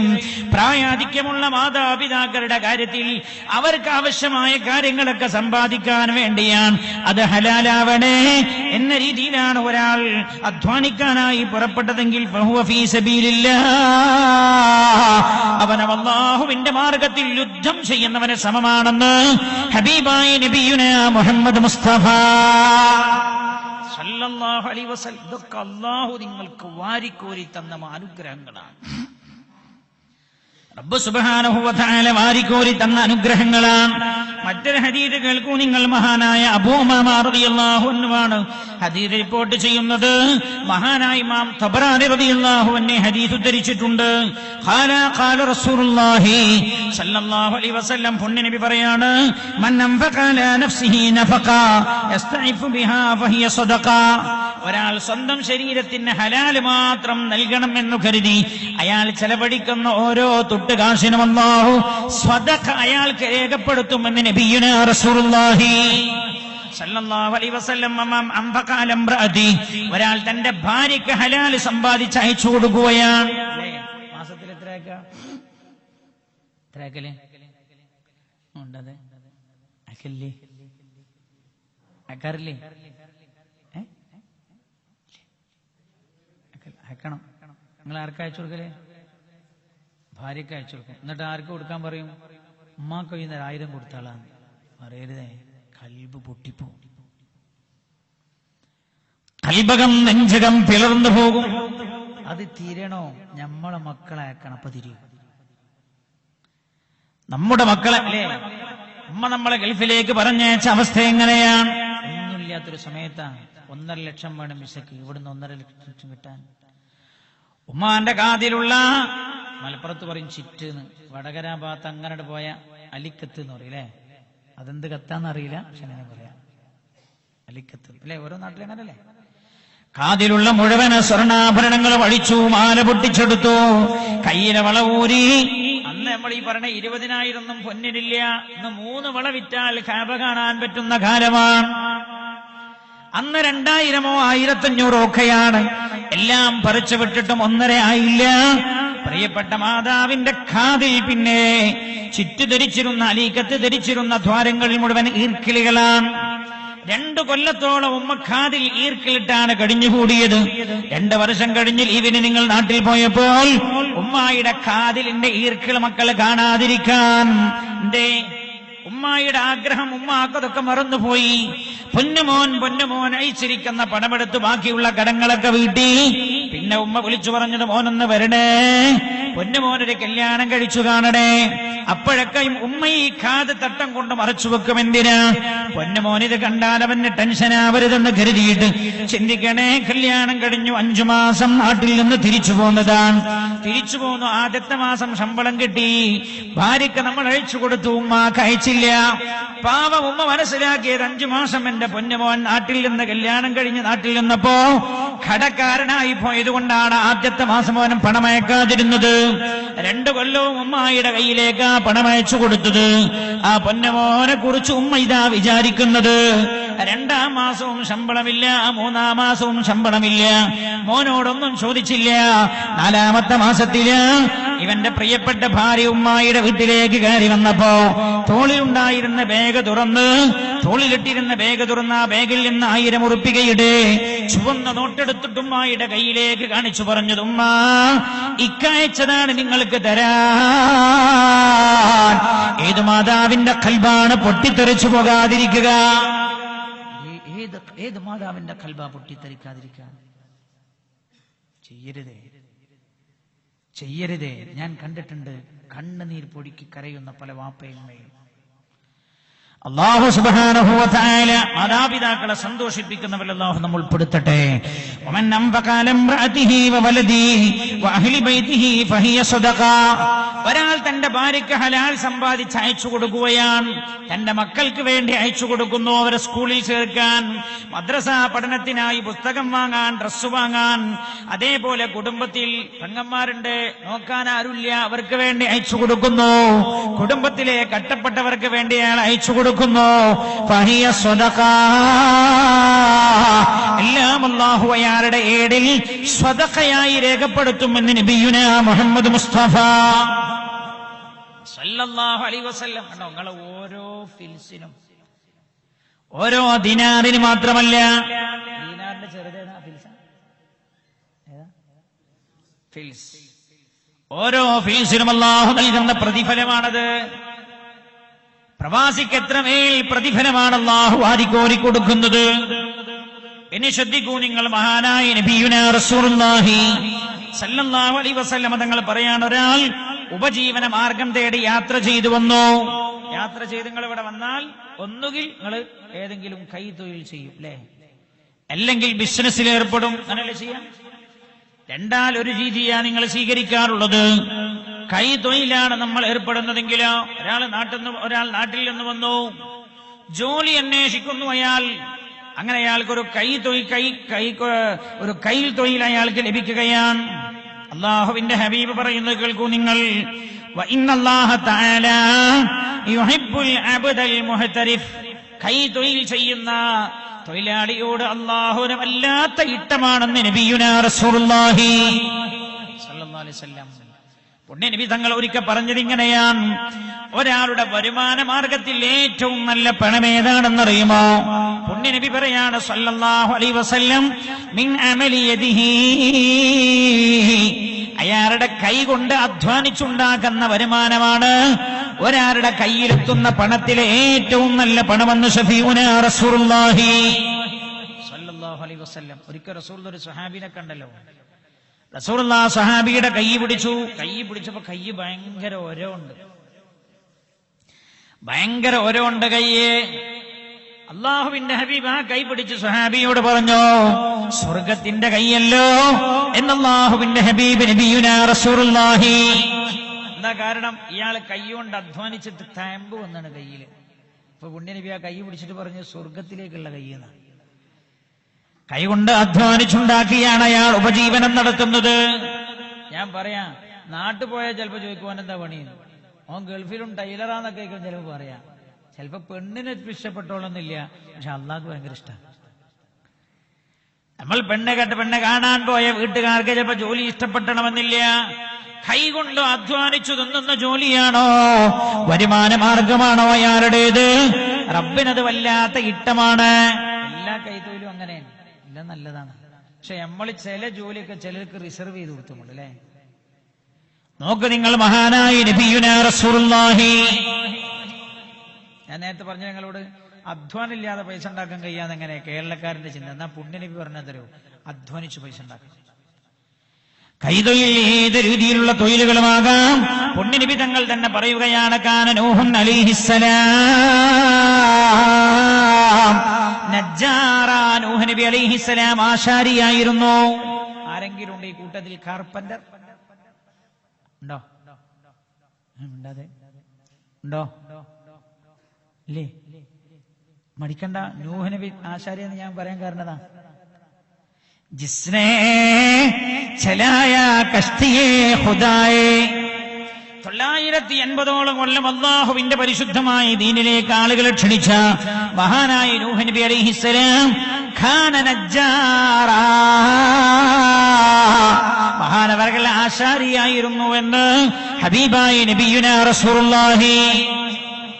നൂഹ് നബി ആശാരിയാ. പക്ഷെ ഞാൻ ചോദിക്കട്ടെ, നമ്മളെ കൂട്ടത്തിൽ ആരെങ്കിലും ഒരാളോട് പെണ്ണാണാൻ പോയി ചോദിച്ചു എന്താ ജോലി? ആശാരിപ്പണിയാണ് കൊണ്ടൂലല്ലോ. ഉണ്ടോ? ഗൾഫിൽ വല്ല ഓഫീസിലാണെങ്കിൽ പറയും ഞാൻ ആ ബാങ്ക് മാനേജറാണ്, ഞാൻ ഇന്നാലിന്റെ കമ്പനിയുടെ PRO ആണ് അല്ലേ. ഞാൻ ചോദിക്കട്ടെ നിങ്ങളോട്, ഒരാള് കാർപ്പന്റർ പണിയെടുക്കണ പറയോ? പറയില്ല. നിങ്ങൾ നോക്ക്, പുണ്യ നബി എടുത്തു പറയാൻ സല്ലല്ലാഹു അലൈഹി വസല്ലം, നല്ല പണിയാണ്. കൈകൊണ്ട് അധ്വാനിക്കുക എന്നത് നല്ലതാണ്. നൂഹ് നബി ആശാരിയായിരുന്നു. വകാന ദാവൂദ് അലൈഹിസ്സലാം യഅമലുൽ ഖഫാഫ് വയബീഉഹു വയഅകുലു സമന, മഹാനായ ദാവൂദ് നബി അലൈഹിസ്സലാം ഇരുമ്പ് കൊണ്ട് അങ്കി ഉണ്ടാക്കും. ആ അങ്കി ഉണ്ടാക്കി വിൽപ്പന നടത്തും.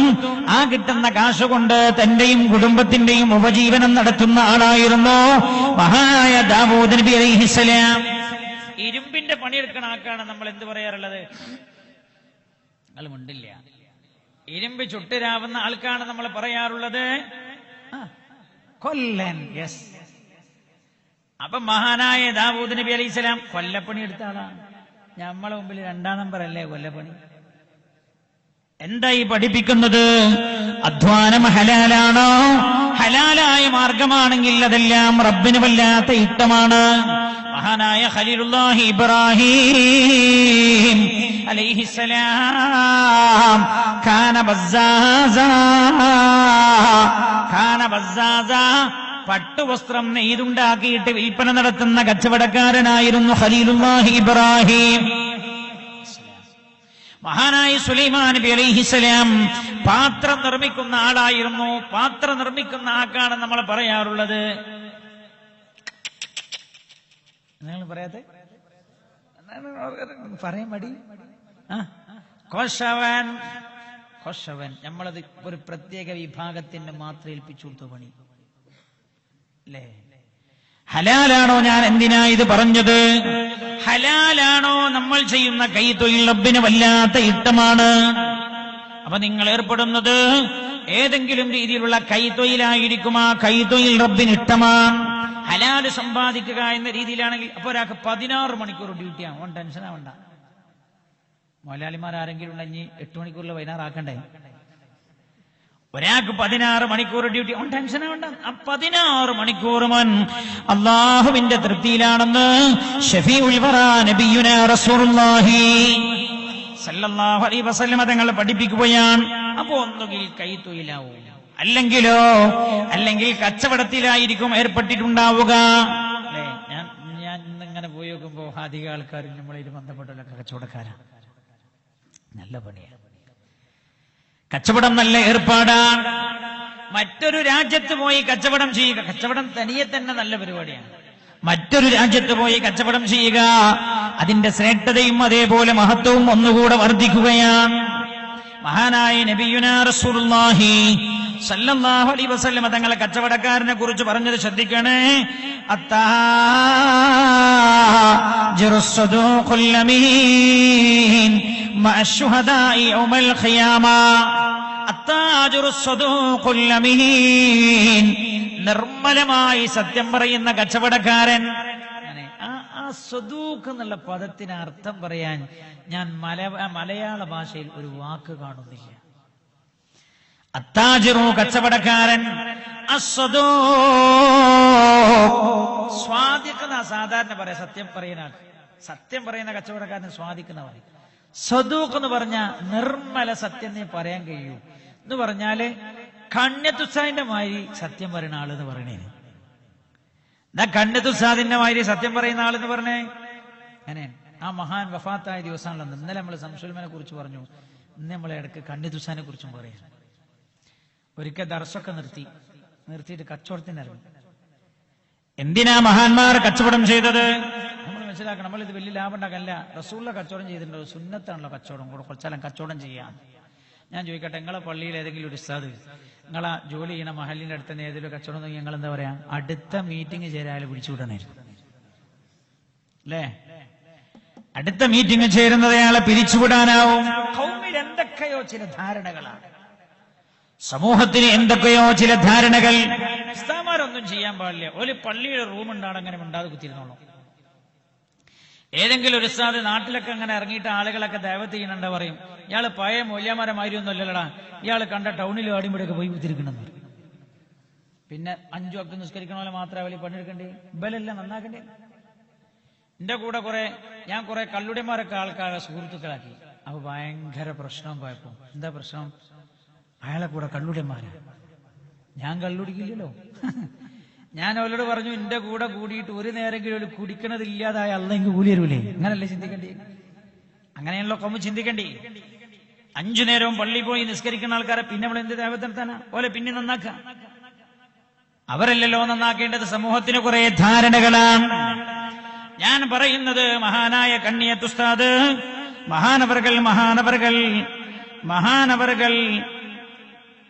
മഹാനവറുകൾ കച്ചവടം ചെയ്തു. എന്തിനാ കച്ചവടം ചെയ്ത്? കച്ചവടം സുന്നത്താ. റസൂലുള്ള കച്ചവടം ചെയ്തിട്ടുണ്ടല്ലോ സല്ലല്ലാഹു അലൈഹി വസല്ലം. ഖദീജ ബീവി റളിയല്ലാഹു അൻഹയുടെ കച്ചവട ചരക്കുമായി പൊന്നുനബി കച്ചവടത്തിന് പോയിട്ടുണ്ട്. കച്ചവടം ചെയ്തു മഹാനവറുകൾ. ചെയ്ത കച്ചവടം ഏതായിരുന്നു? മരക്കച്ചവടം ചെയ്തു. പൊട്ടിപ്പാളീസായി, പാപ്പരായി പോയി. എന്താ?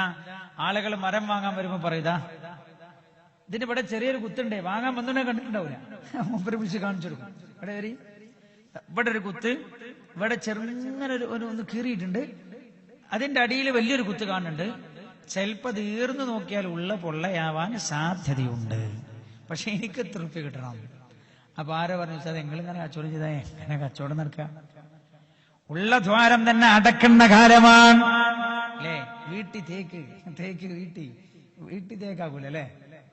ഇല്ല, ഇരുൾ തേക്കാക്കും, ഇരുൾ വീട്ടിയാകും. അങ്ങനൊക്കെയുള്ള കാലാണ്. നിങ്ങൾ ഇങ്ങനെ കച്ചവടം ചെയ്താൽ അങ്ങനെ കച്ചവടം നടക്കാം. പൊട്ടിപ്പോകുമല്ലോ എന്ന് പറഞ്ഞപ്പോഴാണ് ആ സാധു പറഞ്ഞത്,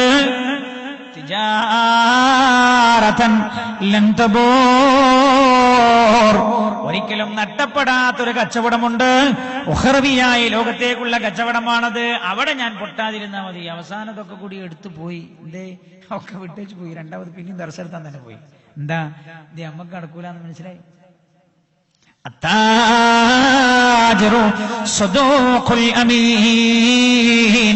നിർമ്മലമായി സത്യം പറയുന്ന കച്ചവടക്കാരൻ എന്നാണ് പറഞ്ഞത്. നിർമ്മലം. കണ്ണെത്തുസ്ഥാന്റെ മാതിരി കച്ചവടം ചെയ്യുന്ന ആളാണ്. ചൈനയിൽ നിന്ന് സാധനം ഇറക്കുമതി ചെയ്തു. 2 തൊഴിലാളികളുടെ പണി തന്നെ എന്താണ്?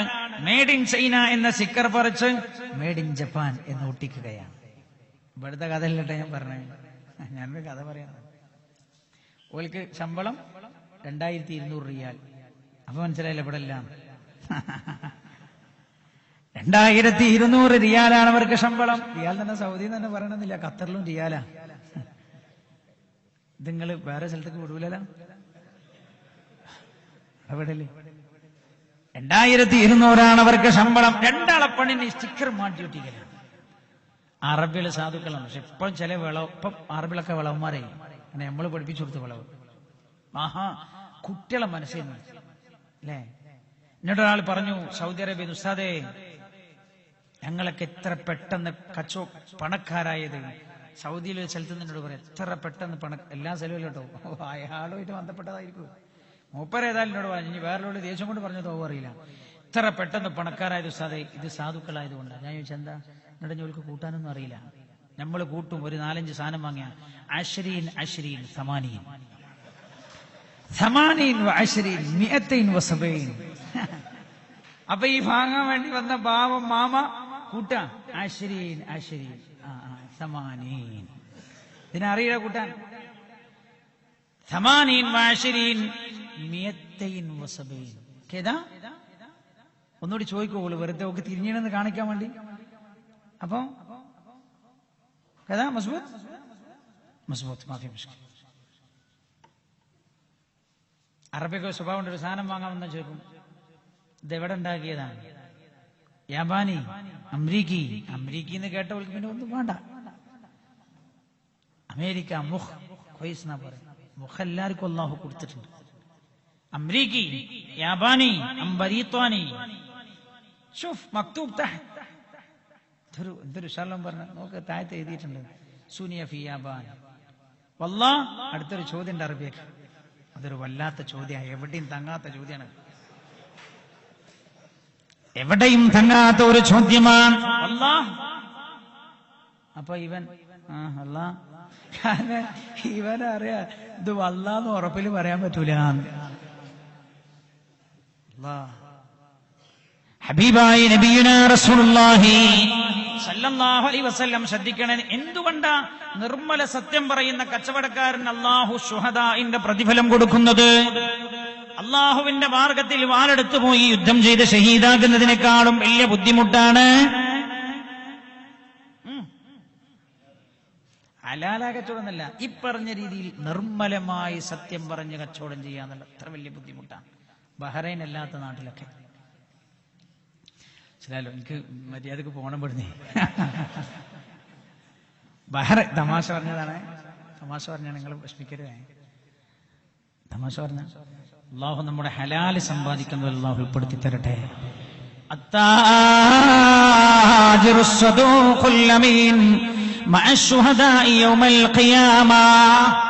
അല്ലാഹുവിനെ കച്ചവടം അത്രമേൽ വല്ലാത്ത ഇട്ടമാണ്. അല്ലാഹുവിന്റെ ഹബീബ് സ്വർഗം കൊണ്ട് സന്തോഷ വാർത്ത അറിയിച്ച 10 സ്വഹാബികളിൽ 6 പേരും കാനോ തുജാറ,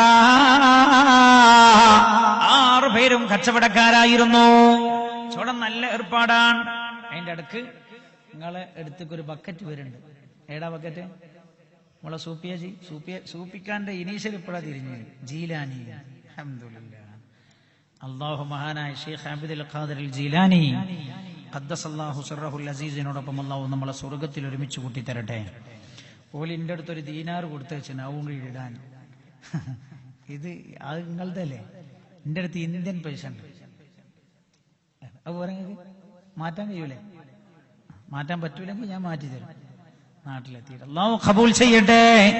നിങ്ങളെല്ലാരും നിങ്ങളെ പോക്കറ്റിൽ നാളെ ഇവിടെ ഈ വയലില്ല, നിങ്ങളെ പോക്കറ്റിലുള്ള ഏറ്റവും നല്ല പൈസ എടുത്തിട്ടാവണം ഇല്ലേണ്ടത് എന്ന് ഓർമ്മപ്പെടുത്തുന്നു. അല്ലാഹു ഖബൂൽ ചെയ്യട്ടെ. ഹബീബായ നബിയുനാ റസൂലുള്ളാഹി അടുത്തൊരു ഹദീസ് ശ്രദ്ധിച്ചോളൂ നിങ്ങൾ, കച്ചവടക്കാർ ശ്രദ്ധിക്കണേ. അടുത്തൊരു ഹദീസ് ശ്രദ്ധിക്കണം, വളരെ പ്രധാനപ്പെട്ട ഒരു ഹദീസാണ്. മഹാനായ അബ്ദുല്ലാഹി ഇബ്നു മസ്ഊദ് റളിയല്ലാഹു അൻഹു റിപ്പോർട്ട് ചെയ്യുന്ന ഹദീസ്, അന്ന നബിയ സല്ലല്ലാഹു അലൈഹി വസല്ലം അല്ലാഹുവിന്റെ ഹബീബ് ഖാല, റസൂലുള്ളാഹി പറഞ്ഞു. ഞാൻ പറഞ്ഞ എന്താ അറിയോ? പ്രവാസി മണരാരണ്യത്തിലെ മണിമുത്ത് എന്ന വിഷയമാണ് നമ്മുടെ വിഷയം. പ്രവാസിയെ കുറിച്ച് ഹബീബായ റസൂലുള്ളാഹി സല്ലല്ലാഹു അലൈഹി വസല്ലം തങ്ങൾ സംസാരിക്കുന്ന ഹദീസുകളാണ്. അബ്ദുല്ലാഹി ഇബ്നു മസ്ഊദ് റളിയല്ലാഹു അൻഹു റിപ്പോർട്ട് ചെയ്യുന്ന ഹദീസ്, അന്ന നബിയ സല്ലല്ലാഹു അലൈഹി വസല്ലം അല്ലാഹുവിന്റെ ഹബീബ് ഖാല, റസൂലുള്ളാഹി പറഞ്ഞു, മൻ യജ്ലിബു തആമ ഇലാ ബലദിൻ മിൻ ബിലാദിൽ മുസ്ലിമീൻ. മൻ യജ്ലിബു തആമ, ഒരാൾ ഫുഡ് ഐറ്റംസ് സാധനങ്ങൾ അയാൾ വാങ്ങിച്ചു കൊണ്ടുവരുന്നു. ഒരു ഇസ്ലാമിക രാജ്യത്തേക്ക്. നമ്മളെ നാട്ടിൽ കച്ചവടം ചെയ്യുന്നതിനേക്കാളും വലിയ കൂലിയ ഈ നാട്ടിൽ കച്ചവടം ചെയ്താൽ. ഞാൻ വെറുതെ പറഞ്ഞല്ല, ഞാനത് വെറുതെ പറഞ്ഞതല്ല. ഒരാൾ മുസ്ലിങ്ങൾ താമസിക്കുന്ന ഒരു ഇസ്ലാമിക നാട്ടിലേക്കോ രാജ്യത്തേക്കോ അയാൾ ഫുഡ് ഐറ്റംസ്, ഭക്ഷണ ഐറ്റംസ് അയാൾ മറ്റൊരു രാജ്യത്ത് നിന്നോ സ്ഥലത്തു നിന്നോ വാങ്ങിക്കൊണ്ടുവരുന്നു. എന്നിട്ടോ അയാൾ വിറ്റു. അപ്പൊ ഫുഡ് ഐറ്റംസ് ഒരാൾ ഇന്ത്യയിൽ നിന്ന് ഇവിടെ ഇറക്കുമതി ചെയ്യാം. എന്നിട്ടോ അയാൾ നടുവിൽ ഫുഡ് സ്റ്റെപ്പ് തുടങ്ങി. ഇവിടെ എന്തതിന് പറയാം, ബക്കാലാണ്. അല്ലെങ്കിൽ ഗോൾഡ് സ്റ്റോർ, ഒരാൾ കോൾഡ് സ്റ്റോർ തുടങ്ങി അല്ലേ, ബറാദ അത് തുടങ്ങി. അല്ലെങ്കിൽ ഒരാൾ ഹൈപ്പർ മാർക്കറ്റ് തുടങ്ങി, സൂപ്പർ മാർക്കറ്റ് തുടങ്ങി. ഭക്ഷണ ഐറ്റംസുകൾ അയാൾ കച്ചവടം ചെയ്യുകയാണ്. എന്നിട്ടോ അയാൾ വേറെ നാട്ടിൽ നിന്ന് ഭക്ഷണ സാധനങ്ങൾ വാങ്ങിച്ചു കൊണ്ടുവന്ന് ഒരു മുസ്ലിം രാജ്യത്ത് കച്ചവടം ചെയ്യുന്നു. അയാൾ വിൽക്കുന്നത് എങ്ങനെയാണ്? ശ്രദ്ധിക്കണേ. ആ കച്ചവടത്തിന്റെ സ്വഭാവം എങ്ങനെയാണ്? അതാത് ദിവസത്തെ മാർക്കറ്റ് അനുസരിച്ചാണ് അയാൾ കച്ചവടം ചെയ്യുന്നത്. വേറെ ഏടി ആ സാധനമില്ല, നല്ല പൈസ കിട്ടുന്നത് അടിച്ചു മാറി വിൽക്കില്ല പോലെ. അതാത് ദിവസത്തെ മാർക്കറ്റ് വില എന്താണോ ആ മാർക്കറ്റ് വിലക്കാണ് അയാൾ കച്ചവടം ചെയ്യുന്നതെങ്കിൽ, മുഹ്തസിബൻ കൂലി ആഗ്രഹിച്ചുകൊണ്ടാണ് അയാൾ അത് ചെയ്യുന്നതെങ്കിൽ, കാനലഹു അജ്റു ഷഹീദ് ഷഫീഉനാ റസൂലുള്ളാഹി, അയാൾക്ക് ഷഹീദിന്റെ പ്രതിഫലമുണ്ട് എന്ന് നബിയുനാ മുഹമ്മദ് മുസ്തഫ. ഞാൻ ചോദിക്കട്ടെ, ഒരു ഫുഡ് ഐറ്റംസാ, അടുത്ത കടകളിലൊന്നുമില്ല, അടുത്ത കടകളിൽ ആ സാധനം കിട്ടാനില്ല, ആ മാർക്കറ്റിൽ ആ സാധനം ഇല്ല, ഇയാളെടുത്താണ് ആ സാധനമുള്ളത്. അത് അന്നത്തെ മാർക്കറ്റ് വിലക്ക് വിൽക്കാനും കഴിയാ. ഒരാൾക്ക് അങ്ങനെ തോന്നി, അയാൾ കൂലി ആഗ്രഹിച്ചാ ചെയ്തതെങ്കിൽ അയാൾക്ക് ഷഹീദിന്റെ പ്രതിഫലം തീർച്ചയാണ് എന്ന് ഹബീബായ റസൂലുള്ളാഹി സല്ലല്ലാഹു അലൈഹി വസല്ലം റസൂലുള്ളാഹി ഇതിങ്ങ് പറഞ്ഞിട്ട് ഈ ആയത്തങ്ങ് ഓതി, വആഖറൂന യദ്രിബൂന ഫിൽ അർദ് യബ്തഗൂന മിൻ ഫദ്ലില്ലാഹ് വആഖറൂന യുഖാതിലൂന ഫീ സബീലില്ലാഹ്. ഒരു വിഭാഗം ആളുകൾ അല്ലാഹുവിന്റെ ഭൂമിയിൽ അവർ കച്ചവടം ചെയ്യുന്നു. യബ്തഗൂന യദ്രിബൂന ഫിൽ അർദ് യബ്തഗൂന മിൻ ഫദ്ലില്ലാഹ്, അല്ലാഹുവിന്റെ ഔദാര്യം തേടി ഭൂമിയിലൂടെ യാത്ര ചെയ്യുന്നു അവർ. ഒരു വിഭാഗം ആളുകൾ അല്ലാഹുവിന്റെ ഔദാര്യം ചെയ്ത് ഭൂമിയിലൂടെ യാത്ര ചെയ്യാം. അപ്പൊ ചൈനയ്ക്ക് ഒരാൾ സാധനം വാങ്ങാൻ പോവാ, നല്ല നീയത്തിലാ പോയതെങ്കിൽ ഭയങ്കര കൂലിയാണ്. നല്ല നീയത്തിലാണ് അയാളുടെ യാത്രയെങ്കിൽ വല്ലാത്ത കൂലിയാൻ. ചൈനയ്ക്ക് പോകുന്ന ആളുകളൊക്കെ കൂട്ടത്തിലുണ്ടോ? എന്നോട് ചോദിച്ചാതെ ഇവിടെ വലിയ പൈക്ക ഇന്നിപ്പോ ഇന്ന് KMCC ആളിന് ജലീലിക്കൊക്കെ എന്നോട് പറഞ്ഞത്, വലിയ പണക്കാരൊന്നും ഇവിടെ ഇല്ല, അതുകൊണ്ട് വലിയ കുഴപ്പമില്ലാതെ പോകുന്നുണ്ട് എന്നോട് പറഞ്ഞ. അങ്ങനെ വലിയ കുഴപ്പമൊന്നും ഇല്ലാതെ പോകുന്നുണ്ട്, അവര് നല്ല വർത്താനാണ്. അല്ലാഹു എന്നും ഈ ഐക്യവും ഒരുമയും നിലനിർത്തി തരട്ടെ. അല്ലാഹു ഈ ഒറ്റക്കെട്ടായ സ്വഭാവം അല്ലാഹു ചിന്ന ഭിന്നമാക്കി കളയാതിരിക്കട്ടെ. അപ്പോ നല്ല രീതിയിൽ യാത്ര പോവാ, ബിസിനസിന് വേണ്ടി. വആഖറൂന യുഖാതിലൂന ഫീ സബീലില്ലാഹ്, വേറെ വിഭാഗം ആളുകൾ അല്ലാഹുവിന്റെ പരിശുദ്ധമായ ദീനുണ്ടാക്കാൻ വേണ്ടിയുള്ള ശ്രമത്തിനായി അവർ ഇറങ്ങി പുറപ്പെടുകയും ചെയ്യുന്നു. അത് രണ്ടും അല്ലാഹു ഒരേ ആയത്തിൽ ഒരേ നാണയത്തിന്റെ രണ്ട് വശങ്ങളെ പോലെയാണ് അല്ലാഹു പറഞ്ഞത്. എല്ലാവരും കൂടി ഉസ്താക്കന്മാരായിട്ട് പഠിപ്പിക്കാൻ നിന്നാ പിന്നെ ഇവിടെ തിന്നാൻ കിട്ടൂല. ഒരു വിഭാഗം ചെയ്യട്ടെ, ഒരു വിഭാഗം ചെയ്യട്ടെ എന്നാണ് അല്ലാഹു സുബ്ഹാനഹു വ തആല ഓർമ്മപ്പെടുത്താണ്. ശ്രദ്ധിക്കണം, ഹബീബായ നബിയുനാ റസൂലുള്ളാഹി സല്ലല്ലാഹു അലൈഹി വസല്ലം ഇന്നലെ നിങ്ങൾക്ക് തന്ന ആ കവർ ഉണ്ടല്ലോ, ആ കവർ എല്ലാ ആളുകളും തിരിച്ചു കൊടുക്കണം എന്ന് ഓർമ്മപ്പെടുത്തുന്നു. തിരിച്ചു കൊടുക്കുന്ന സമയത്ത് നിങ്ങൾ ഞാൻ ഇന്നലെ പറഞ്ഞ മാതിരി ഒരു 100 ദിനാർ കുറയാതെ 80 ആൾ കൊടുത്താൽ നിങ്ങൾ ഉദ്ദേശിക്കുന്ന ഓഫീസ് ഉണ്ടാവൂലേ? ഉണ്ടാവും. അല്ലാഹു തൗഫീഖ് ചെയ്യട്ടെ. അല്ലാഹു സുബ്ഹാനഹു വ തആല അനുഗ്രഹിക്കുമ. എന്നാ എന്താ നിങ്ങൾ ഈ പാകിസ്ഥാൻ ക്ലബ്ബിൽ വന്നിട്ട് ഇതിന്റെ വാടക കൊടുക്കണ്ട. ഒരു 10 പരിപാടി ഇവിടെ നടത്തുന്ന പരിപാടിന്റെ ചെലവേ ഉണ്ടാവുള്ളൂ. നമ്മൾ ഈ പറഞ്ഞ ഓഫീസ് ഉണ്ടാക്കാൻ ഒരു 500-1000 ആളുകൾക്ക് ഇരിക്കാനുള്ള ഒരു സംവിധാനം ഉണ്ടായാലും എന്റെ കൂലിയൊക്കെ നമുക്ക് തന്നെ കിട്ടും ചെയ്യും. അല്ലാഹു തൗഫീഖ് ചെയ്യട്ടെ. മഹാനായ സുഹരി റളിയല്ലാഹു അൻഹു പറയാണ്, നബി സല്ലല്ലാഹു അലൈഹി വസല്ലം അല്ലാഹുവിന്റെ ഹബീബ് അമറ ഹകീം ഇബ്നു ഹിസാം, ഹകീം ഇബ്നു ഹിസാം എന്ന് പറയുന്ന സ്വഹാബി റസൂലുള്ളാഹിന്റെ അടുത്ത് വന്നു. എന്തിനാ വന്നത്? നബിയേ, ഞാൻ കച്ചവടം ചെയ്യാൻ പോകുന്നുണ്ട്, എന്താണ് ചെയ്യേണ്ടത്? ചില ആൾക്കാർ അങ്ങനല്ലേ, കച്ചവടം തുടങ്ങി പാണക്കാട്ടൊന്നു പോകും. ചില ആളുകൾക്ക് എന്തിനാ പാണക്കാട്ട് പോകണം? ഒരു സ്വഭാവം, പണ്ടേയുള്ള സ്വഭാവമാണ്. ഉസ്താദുമാരോട്, മഹാന്മാരായ ആളുകളോട്, നല്ലവരോട്, സയ്യിദുമാരോട് മഷാവറ നടത്തുക. ചില ആൾക്കാർ പറയുന്നുണ്ട് ഭൂമിയിലെല്ലാവരും കണക്കാണ്, ഭൂമിയിലെല്ലാവരും കണക്കാണ്. ശരിയല്ലല്ലോ, ഒരിക്കലും അംഗീകരിക്കാൻ പറ്റുന്നില്ലല്ലോ. മഹാനായ ഹകീം ഇബ്നു ഹിസാം റളിയല്ലാഹു അൻഹു റസൂലുള്ളാഹിന്റെ അടുത്ത് ചെന്നു. പുണ്യനബി തങ്ങളോട് പറഞ്ഞു, നബിയേ, ഞാൻ കച്ചവടം തുടങ്ങാൻ ഉദ്ദേശിക്കുന്നുണ്ട്. ഞാൻ എന്ത് കച്ചവടം തുടങ്ങേണ്ടത്? എന്ത് ബിസിനസ്സാണ് ഞാൻ തുടങ്ങേണ്ടത് നബിയേ? മഹാനായ നബിയുനാ റസൂലുള്ളാഹി സല്ലല്ലാഹു അലൈഹി വസല്ലം ഹക്കീം ബിൻ ഹിസാം റളിയല്ലാഹു അൻഹുവിനോട് ഫിൽ ബസ്സി വത്താം, അല്ലാഹുവിന്റെ ഹബീബ് പറഞ്ഞത് ഫുഡ് ഐറ്റംസിന്റെ കച്ചവടം തുടങ്ങാനാണ്. അതേപോലെ ഫിൽ ബസ്സി, ബസ്സ് എന്ന് പറഞ്ഞാൽ അസാസുൽ മൻസിൽ, വീട്ടിലേക്ക് ആവശ്യമായ ഉപകരണങ്ങളുടെ ഷോപ്പ്. എന്നെന്താ പറയില്ല ഇവിടെ? നമ്മളെ നാട്ടിൽ ഹൗസ് ഹോൾഡ് എന്ന് പറയും. ഇവിടെ എന്താ പറയാ?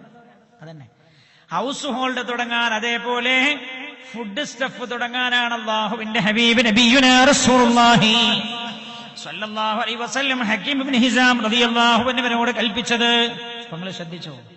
പ്രവാസിയുടെ യാത്ര മുതൽ ഓരോ അടക്കവും അനക്കവും, പ്രവാസിയുടെ ജോലി, കൈത്തൊഴിലാവട്ടെ, കച്ചവടമാവട്ടെ, ഉറക്കമാവട്ടെ, യാത്രയാവട്ടെ, എല്ലാം അല്ലാഹുവിന്റെ ഹബീബ് നബിയുനാ റസൂലുള്ളാഹി സല്ലല്ലാഹു അലൈഹി വസല്ലം തങ്ങൾ എല്ലാറ്റിനെയും തുലനം ചെയ്തത് അല്ലാഹുവിന്റെ മാർഗത്തിൽ ധർമ്മ സമരം ചെയ്യുന്ന സ്വഹാബിയോടാണ്. ഞാൻ പ്രവാസിയെ കുറിച്ച് ഒരുപാട് ബന്ധപ്പെട്ട ഹദീസുകളൊക്കെ വായിച്ചു നോക്കുമ്പോ അതിലേറ്റവും ചെറിയ പ്രതിഫലം പോലും റസൂലുള്ളാഹി പറഞ്ഞത് പ്രവാസിയുമായി ബന്ധപ്പെടുന്നത് അല്ലാഹുവിന്റെ മാർഗത്തിൽ ധർമ്മസമരം ചെയ്യുന്നതിനാണ് റസൂലുള്ളാഹി തുലനം ചെയ്തത്. എന്നാൽ കേൾക്കണേ നിങ്ങൾ, ഒരാൾ പ്രവാസിയായി തന്നെ മരിക്കുന്നു എന്ന് വെക്കുക, റബ്ബ് സുബ്ഹാനഹു വ തആല നമ്മുടെ മരണം അല്ലാഹു നല്ല രീതിയിലാക്കി തരട്ടെ. അതിന് നമ്മളെപ്പോഴും ദ്വാരക്കണ്ടേ, എപ്പോഴും നമ്മൾ ദ്വാരക്കേണ്ടതാ. ഒറ്റപ്പെട്ടു പോയുള്ള മരണത്തിൽ നിന്നും അല്ലാഹു രക്ഷപ്പെടുത്തട്ടെ.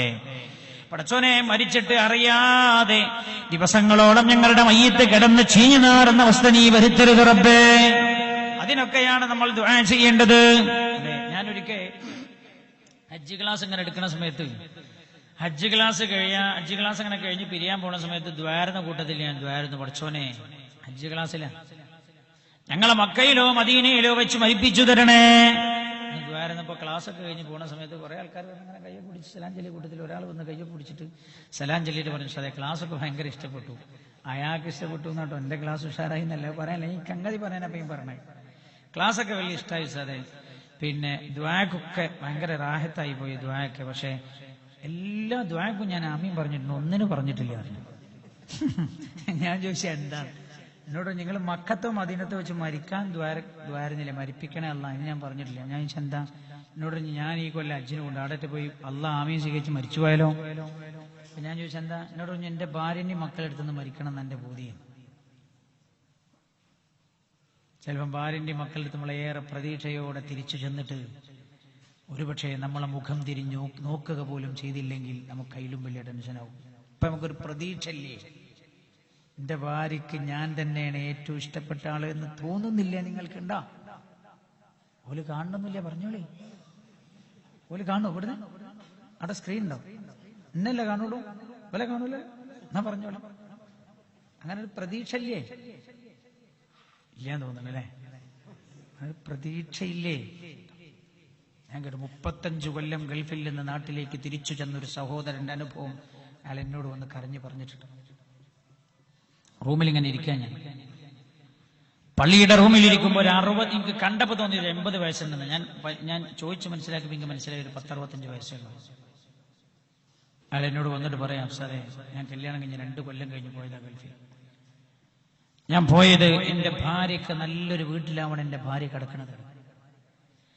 എന്റെ പൊന്നുമക്കൾ തൊട്ടടുത്തുള്ള മക്കളെ പോലെ നല്ല വിദ്യാഭ്യാസം നേടുന്ന ആളാവണം. എന്റെ മക്കൾ തൊട്ടടുത്തുള്ള ആളുകളുടെ മക്കൾ ധരിക്കുന്ന പോലെയുള്ള നല്ല വസ്ത്രം ധരിക്കുന്ന ആളുകളാവണം. ഇതൊക്കെ കരുതിയിട്ടാണ് ഞാൻ പോയത്. ചുരുക്കി പറയാൻ ഞാൻ അങ്ങോട്ട് കിടക്കുന്നില്ല. അയാൾ അവസാനം എന്നോട് പറയാം, 35 കൊല്ലം കഴിഞ്ഞ് ഞാൻ നാട്ടിലേക്ക് തിരിച്ചു വരാൻ ഒരുങ്ങുമ്പോ എന്റെ 2 ആൺമക്കളെയും ഞാൻ ജോലിക്കാക്കി കൊടുത്തു. 2 ആൺമക്കളെയും പഠിപ്പിച്ച് നല്ല ജോലിയിൽ അവിടെയാക്കി. 3 പെൺമക്കളെ ഞാൻ വിവാഹം കഴിപ്പിച്ചു. ഒക്കെ കഴിഞ്ഞിട്ട് ഞാൻ ഈ ബാക്കിയുള്ള കാലം എന്റെ ഭാര്യന്റെ കൂടെ താമസിക്കാന്ന് കരുതി നാട്ടിലേക്ക് വന്നതാണ്. നാട്ടിലേക്ക് വന്നു 5-6 മാസം, 6 മാസം വരെ കുഴപ്പമൊന്നുമില്ല. 6 മാസമായപ്പോ പിന്നെ വീട്ടിന്റെ അകത്തുനിന്ന് കുഴപ്പം തുടങ്ങി. പിന്നെ അങ്ങനെ ഇടക്കിടക്ക് പറയും, കയ്യും വീതം കെട്ട് വന്നാൽ തിന്നാനൊന്നും അണ്ണാക്കിലിടാനൊന്നും കിട്ടൂല എന്നാ പറയാ.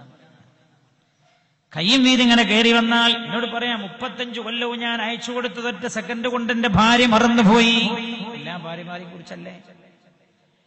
അയാൾ എന്നോട് പറയുന്നു, ആട്ടും തുപ്പും കേൾക്കാൻ തുടങ്ങി. ഞാൻ ഞങ്ങൾ പിന്നെ എന്നോട് പറഞ്ഞു 2 മാസം കഴിഞ്ഞു. 8 മാസം കഴിഞ്ഞപ്പോഴാണ് ഉസ്താദേ ഒരു ദിവസം ഞാൻ ഇശാ നിസ്കരിച്ച് വീട്ടിലേക്ക് ചെന്നതാണ്.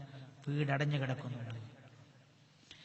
എല്ലാ ലൈറ്റും ഓഫാക്കിയിട്ടുണ്ട്. മക്കളോ ഭാര്യയോ വല്ല സൽക്കാരത്തിനും പോയതായിരിക്കുന്ന ഞാൻ കരുതിയത്. പക്ഷെ അവർ വീട്ടിനകത്തുണ്ട്. അവരുടെ ചെരുപ്പ് പുറത്തുണ്ടായിരുന്നു. ഇയാള് പറയുന്നു, ഞാൻ എന്റെ ഭാര്യയെ ഞാൻ വിളിച്ചു, ബെല്ലടിച്ചു, വീട്ടിൽ ആരും എഴുന്നേൽക്കുന്നില്ല. ഭാര്യയുടെ മനസ്സിനൊരു ചെറിയ കരുണ പോലും തോന്നിയില്ല. ഞാൻ എന്റെ മൂത്ത മകളുണ്ട്, 35 പവൻ കൊടുത്താ ഞാൻ അവളെ കല്യാണം ചെയ്യിപ്പിച്ചത്. 50 സെന്റ് സ്ഥലം ഞാൻ എഴുതി കൊടുത്തിട്ടുണ്ട്. ആ മകൾക്ക് ഞാൻ തയ്യാറാക്കി കൊടുത്ത അറയുടെ ജനലിൽ പോയി ഞാൻ മുട്ടി. മോളെ, ഉപ്പയാണ്, വാതിലൊന്ന് തുറക്ക്, അനങ്ങുന്നില്ല. ഇയാൾ പറയാറ്, 2ാമത്തെ മകളുടെ അറയുടെ ജനൽ വാതിൽ പോയി ഞാൻ മുട്ടി, മോളും അനങ്ങുന്നില്ല. 3ാമത്തെ മകളെ ഞാൻ 2 കൊല്ലം മുമ്പാ കല്യാണം ചെയ്തു കൊടുത്തത്. 50 പവൻ ഞാൻ അവൾക്ക് കൊടുത്തിട്ടുണ്ട്. 25 സെന്റ് സ്ഥലവും ഞാൻ അവൾക്ക് എഴുതി കൊടുത്തിട്ടുണ്ട്. ഞാൻ വിളിച്ചു, മക്കളെ വാതിലൊന്ന് തുറക്ക്. ആളുകൾ അറിയും, പുറത്തുള്ളവരറിയും, അയൽവാസികൾ അറിയും. വാതിലൊന്ന് തുറക്ക് മോളെ എന്ന് ഞാൻ ആർത്തു കരഞ്ഞപ്പോഴും വാതിൽ തുറന്നു തന്നില്ല. അയാൾ പറയുന്നു, സിറ്റൌട്ടിലേക്ക് കയറുന്ന സ്റ്റെപ്പിൽ ഞാൻ പോയിരുന്നു. ഏറെ നേരം ഞാൻ എന്റെ കാൽമുട്ടിൽ തലവെച്ച് പൊട്ടി കരഞ്ഞു. അല്ലാ, എന്തു ചെയ്യണമെന്ന് ഞാൻ ചിന്തിച്ചു. നേരെ ഞാൻ ഇറങ്ങി നടന്നു എന്റെ മഹല്ലു പള്ളിയിലേക്ക്. ഇയാൾ പറയുന്നു, അന്ന് ഞാൻ കിടന്നിറങ്ങിയത് ആ മഹല്ലു പള്ളിയിലാണ്. ഇയാൾ എന്നിട്ട് എന്നോട് പറയുന്നു, 5 മാസമായി ഞാൻ പള്ളിയിലാണ് താമസം, വീട്ടിലേക്ക് പോകാറില്ല. നാസ്ത ഞാൻ ഉസ്താദുമാരുടെ കൂടെ കഴിക്കും. ഉച്ചക്ക് ഭക്ഷണം ചില ദിവസം കഴിക്കും, കഴിക്കാതെ ഞാൻ കഴിഞ്ഞുകൂടും. രാത്രി ഞാൻ പള്ളിയുടെ ഏതെങ്കിലും മൂലയിൽ ചുരുണ്ടുകൂടും. ഇയാളുടെ കണ്ടിൽ നിന്ന് ഞാനന്ന് കണ്ടത് കണ്ണുനീരല്ല, രക്തത്തിന്റെ കട്ടകളാണ് ഇയാളുടെ കണ്ണിൽ നിന്ന് ഉതിർന്നു വീഴുന്നതെന്ന് തോന്നിപ്പോയി എനിക്ക്. അയാൾ കരഞ്ഞുകൊണ്ട് പറയാണ്, എന്റെ 35 കൊല്ലത്തെ ജീവിതവും ഞാൻ ആർക്ക് വേണ്ടിയാണോ ഞാൻ കളഞ്ഞത്, അവർക്ക് എന്നോടൊരു കരുണ പോലും തോന്നിയില്ലെന്ന് പറഞ്ഞയാൾ കരയുന്നുണ്ടായിരുന്നു. റബ്ബ് അങ്ങനെ ആക്കാതിരിക്കട്ടെ. അല്ലാഹുവേ, ഞങ്ങളോട് സ്നേഹമുള്ള മനസ്സവർക്ക് നീ പ്രദാനം ചെയ്യണേ അല്ലാഹ്. ഹബീബായി നബിയുനാ മുഹമ്മദ് മുസ്തഫ സല്ലല്ലാഹു അലൈഹി വസല്ലം ശ്രദ്ധിക്കണേ. ഒരു പ്രവാസിയുടെ മരണം പോലും അല്ലാഹുവിന്റെ ഹബീബ് ഷഹീദിനോടാണ് ഉപമിച്ചിരിക്കുന്നത്. മഹാനായ ഹാറൂൻ ഇബ്നു അൻതറ റളിയല്ലാഹു അൻഹു ഉദ്ധരിക്കുന്ന ഹദീസ്, അന്നബിഹി മഹാനവരുടെ പിതാവ് റിപ്പോർട്ട് ചെയ്യുന്നു, അന്നഹു ഖാല റസൂലുള്ളാഹി സല്ലല്ലാഹു അലൈഹി വസല്ലം, അല്ലാഹുവിന്റെ ഹബീബ് പറഞ്ഞു, ദാത യൗമിൻ, ഒരു ദിവസം റസൂലുള്ളാഹി സ്വഹാബികളോട് ചോദിച്ചു, സ്വഹാബാ മാ തഅദ്ദൂന ഷഹീദ ഫീകും, നിങ്ങളുടെ കൂട്ടത്തിലെ ഷഹീദ് ആരാണെന്നാണ് നിങ്ങളുടെ അഭിപ്രായം? റസൂലുള്ളാഹി സ്വഹാബികളോട് ചോദിച്ചു, സ്വഹാബാ, നിങ്ങളുടെ കൂട്ടത്തിലെ ഷഹീദ് എന്ന് പറഞ്ഞാൽ നിങ്ങൾ ആരാണെന്നാ മനസ്സിലാക്കിയത്? ഷഹീദ് അല്ലാഹുവിന്റെ മാർഗത്തിൽ ധർമ്മസമരം ചെയ്ത് മരണപ്പെട്ടവർ എന്ന് പറഞ്ഞാൽ ആരാണെന്നാണ് നിങ്ങളുടെ അഭിപ്രായം? വലാ തഹ്സബന്നല്ലദീന ഖുതിലൂ ഫീ സബീലില്ലാഹി അംവാതാ ബൽ അഹ്യാഉൻ ഇൻദ റബ്ബിഹിം യുർസഖൂൻ. അല്ലാഹുവിന്റെ മാർഗത്തിൽ ധർമ്മസമരം ചെയ്ത് മരിച്ചുപോയ ആളുകൾ അവർ ഒരിക്കലും മരിച്ചവരാണെന്ന് നിങ്ങൾ പറയരുത്. അല്ലാഹുവിന്റെ അടുക്കൽ ജീവിച്ചിരിക്കുന്നവരാണ്. ഇതാണല്ലോ ഷഹീദിനെ കുറിച്ച് ഖുർആൻ പറഞ്ഞത്. നിങ്ങളുടെ കൂട്ടത്തിലെ ഷഹീദ് ആരാണെന്നാണ് സ്വഹാബ നിങ്ങളുടെ അഭിപ്രായം? ഖുൽനാ, സ്വഹാബികൾ പറയാണ്, ഞങ്ങൾ പറഞ്ഞു ഹബീബായ റസൂലുള്ളാഹിനോട്, യാ റസൂലല്ലാഹ്, അല്ലാഹുവിന്റെ ഹബീബേ, മൻ ഖുതില ഫീ സബീലില്ലാഹി വഹുവ ഷഹീമൻ ഖുതില ഫീ സബീലില്ലാഹ്, അല്ലാഹുവിന്റെ മാർഗത്തിൽ വാളെടുത്ത് യുദ്ധം ചെയ്ത് മരിച്ച ആളാണല്ലോ നബിയെ ഷഹീദ്. അവരാണ് ഷഹീദ് എന്നാ ഞങ്ങൾ മനസ്സിലാക്കുന്നത്. ഖാല, മഹാനായ നബിയുനാ റസൂലുള്ളാഹി സല്ലല്ലാഹു അലൈഹി വസല്ലം തങ്ങൾ അപ്പോൾ പറഞ്ഞു, ഇന്ന ശുഹദാ ഉമ്മത്തി ഇദൻ ലഖലീൽ, അങ്ങനെയെങ്കിൽ എന്റെ ഉമ്മത്തിലെ ശുഹദാക്കൾ വളരെ വിരളമായിരിക്കുമല്ലോ. അവർ മാത്രമാണ് ശുഹദാക്കളെങ്കിൽ എന്റെ സമുദായത്തിലെ ശുഹദാക്കളുടെ എണ്ണം വളരെ കുറച്ചല്ലേ ഉണ്ടാവൂ സ്വഹാബ. എന്നിട്ട് അല്ലാഹുവിന്റെ ഹബീബ് പറഞ്ഞു കൊടുക്കുകയാണ് ആരൊക്കെയാണ് ഷഹീദ്. മൻ ഖുതില ഫീ സബീലില്ലാഹി വഹുവ ഷഹീദ്, അല്ലാഹുവിന്റെ മാർഗത്തിൽ യുദ്ധം ചെയ്ത് മരിച്ച ആളുകൾ ഷഹീദ് ശുഹദാക്കളാണ്. വൽ മുതറദ്ദി ഷഹീദ്, ഉയരങ്ങളിൽ നിന്ന് താഴേക്ക് വീണ് മരിച്ച ആളുകളും ശുഹദാക്കളാണ്. വലിയ ബിൽഡിങ്ങിൽ പെയിന്റ് അടിക്കാൻ വേണ്ടി കയറിയതാണ്. പെയിന്റ് ജോലി ചെയ്യുന്ന ആളുകളുണ്ടാവും. വലിയ ബിൽഡിങ്ങിൽ പെയിന്റ് അടിക്കാൻ വേണ്ടി കയറിയതാണ്. അല്ലേ? രാവിലെ ജോലിക്ക് പോകുമ്പോൾ തന്റെ പ്രിയപ്പെട്ട ഭാര്യയെ വിളിച്ചു പോയതാ. ഉമ്മയെ വിളിച്ചിട്ടുണ്ട്. ഏറ്റവും ചെറിയ കുഞ്ഞുമോനോട്, 2.5 വയസ്സുള്ള കുഞ്ഞുമോനോട് സലാം പറഞ്ഞ്, തമാശ പറഞ്ഞ്, ഇക്കിളി വർത്തമാനങ്ങളൊക്കെ പറഞ്ഞിട്ട് പോയതാണ്. കൊഞ്ചിക്കൊഴിഞ്ഞ് സംസാരിച്ചു പോയതാണ്. വലിയ ബിൽഡിങ്ങിന്റെ മുകളിലാണ് പെയിന്റ് അടിച്ചുകൊണ്ടിരിക്കുന്നത്. പെട്ടെന്നാണ് ആ ബിൽഡിങ്ങിൽ നിന്ന് താഴേക്ക് വീഴുന്നത്. മരിച്ചുപോയി. എന്നാൽ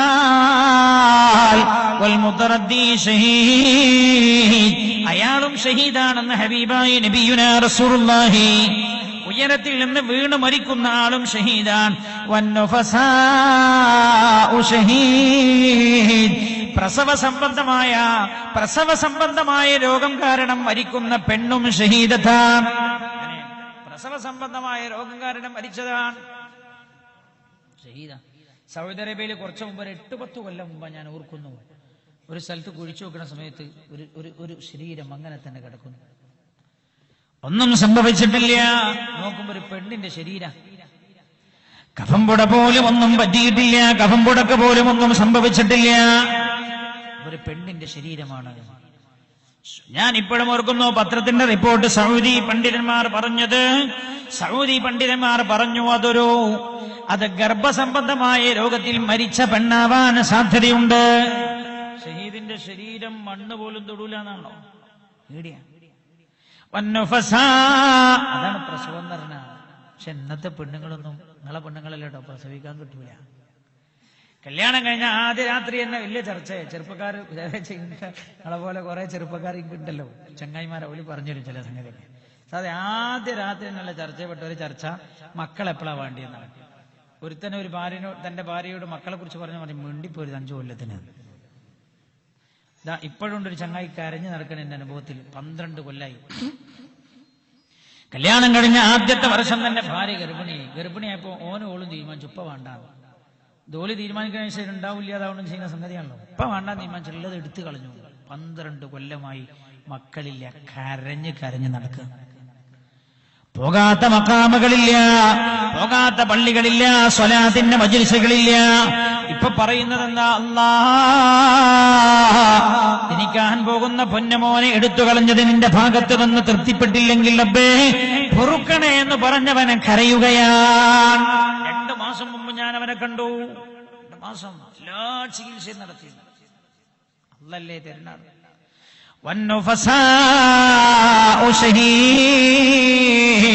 പെങ്ങളെ, ഗർഭസംബന്ധമായി നിനക്ക് വല്ല രോഗവും വന്ന് നീ മരിച്ചു പോവാണോ? അല്ലാഹുവിന്റെ മുമ്പിൽ നിന്നെ ഷഹീദത്തിന്റെ കൂട്ടത്തിലാണ് പരിഗണിക്കുന്നത് എന്ന് ഹബീബായ നബിയുനാ മുഹമ്മദ് മുസ്തഫ. പിന്നെ എന്തിനാ നീ പ്രസവിക്കാൻ തയ്യാറില്ലെന്ന് പറയുന്നത്? വെള്ളത്തിൽ മുങ്ങി മരിച്ചാൽ അയാളും ഷഹീദാണ്. സുല്ല് എന്ന് പറഞ്ഞാൽ ദീർഘമായ കാലം നീണ്ടു നിൽക്കുന്ന ചുമ. ആ രോഗത്തിന് എന്താ പറയല്? ക്ഷയം, TB, ക്ഷയം. അതേപോലെ ലെൻസിന് ക്യാൻസർ വന്നാൽ ചുമയുണ്ടാവാറുണ്ട്. ഇങ്ങനെയുള്ള മാരകമായ രോഗങ്ങൾ പിടിപെട്ട ഒരാൾ മരിച്ചുപോയി. ക്യാൻസറാണ്. 2 കൊല്ലം ക്യാൻസറായി കിടന്നു മരിച്ചു. ഷഹീദ്. സുല്ല്, അതായത് ക്ഷയരോഗമോ ദീർഘകാലം നീണ്ടു നിൽക്കുന്ന ചുമ ബാധിച്ചൊരാൾ മരിച്ചാൽ അയാളും ഷഹീദാണ്. വൽഹരീഖു ഷഹീദ്, തീ വന്നൊരാൾ മരിച്ചാൽ അയാളും ഷഹീദാണ്. വൽഗരീബു ഷഹീദ്. ശ്രദ്ധിക്കണം എന്റെ പ്രിയമുള്ളവരെ, നിങ്ങളെ കുറിച്ച് ആ പുണ്യനബി ഹദീസിന്റെ അവസാനം സംസാരിക്കുന്നത്. വൽഗരീബു ഷഹീദ്. ഒരാൾ പ്രവാസിയായിരിക്കെ അയാൾ മരിച്ചുപോയാൽ അയാളും ഷഹീദാണെന്ന് നബിയുനാ മുഹമ്മദ് മുസ്തഫ.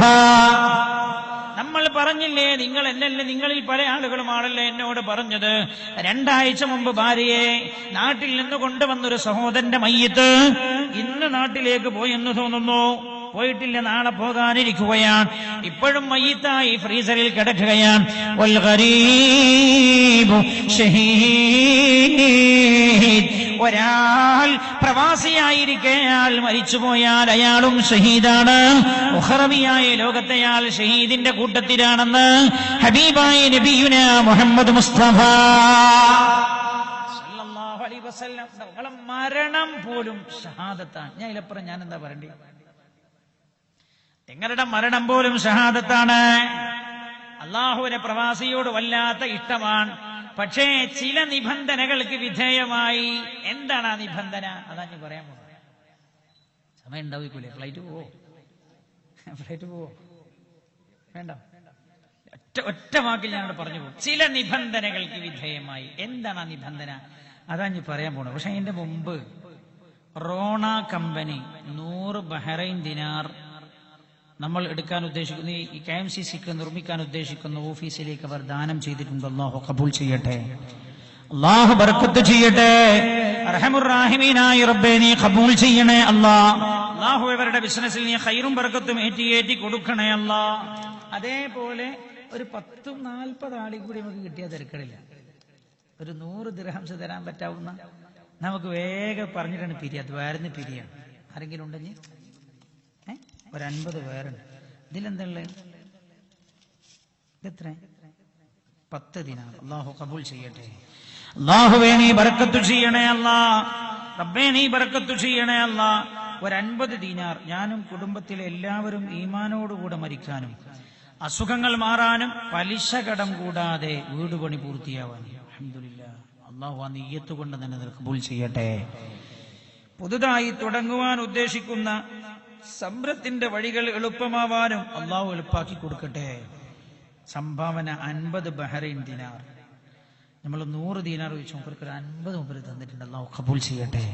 50 ചിലപ്പോൾ കൊടുക്കാൻ കഴിയല്ല, മാക്സിമം നോക്കിയിട്ട് കൊടുത്തതാവും. അല്ലാഹുവേ അവർക്കും അവരുടെ കുടുംബത്തിനും ഞങ്ങൾക്കും നീ ഈമാനോടെ മരണം പ്രദാനം ചെയ്യണേ റബ്ബേ.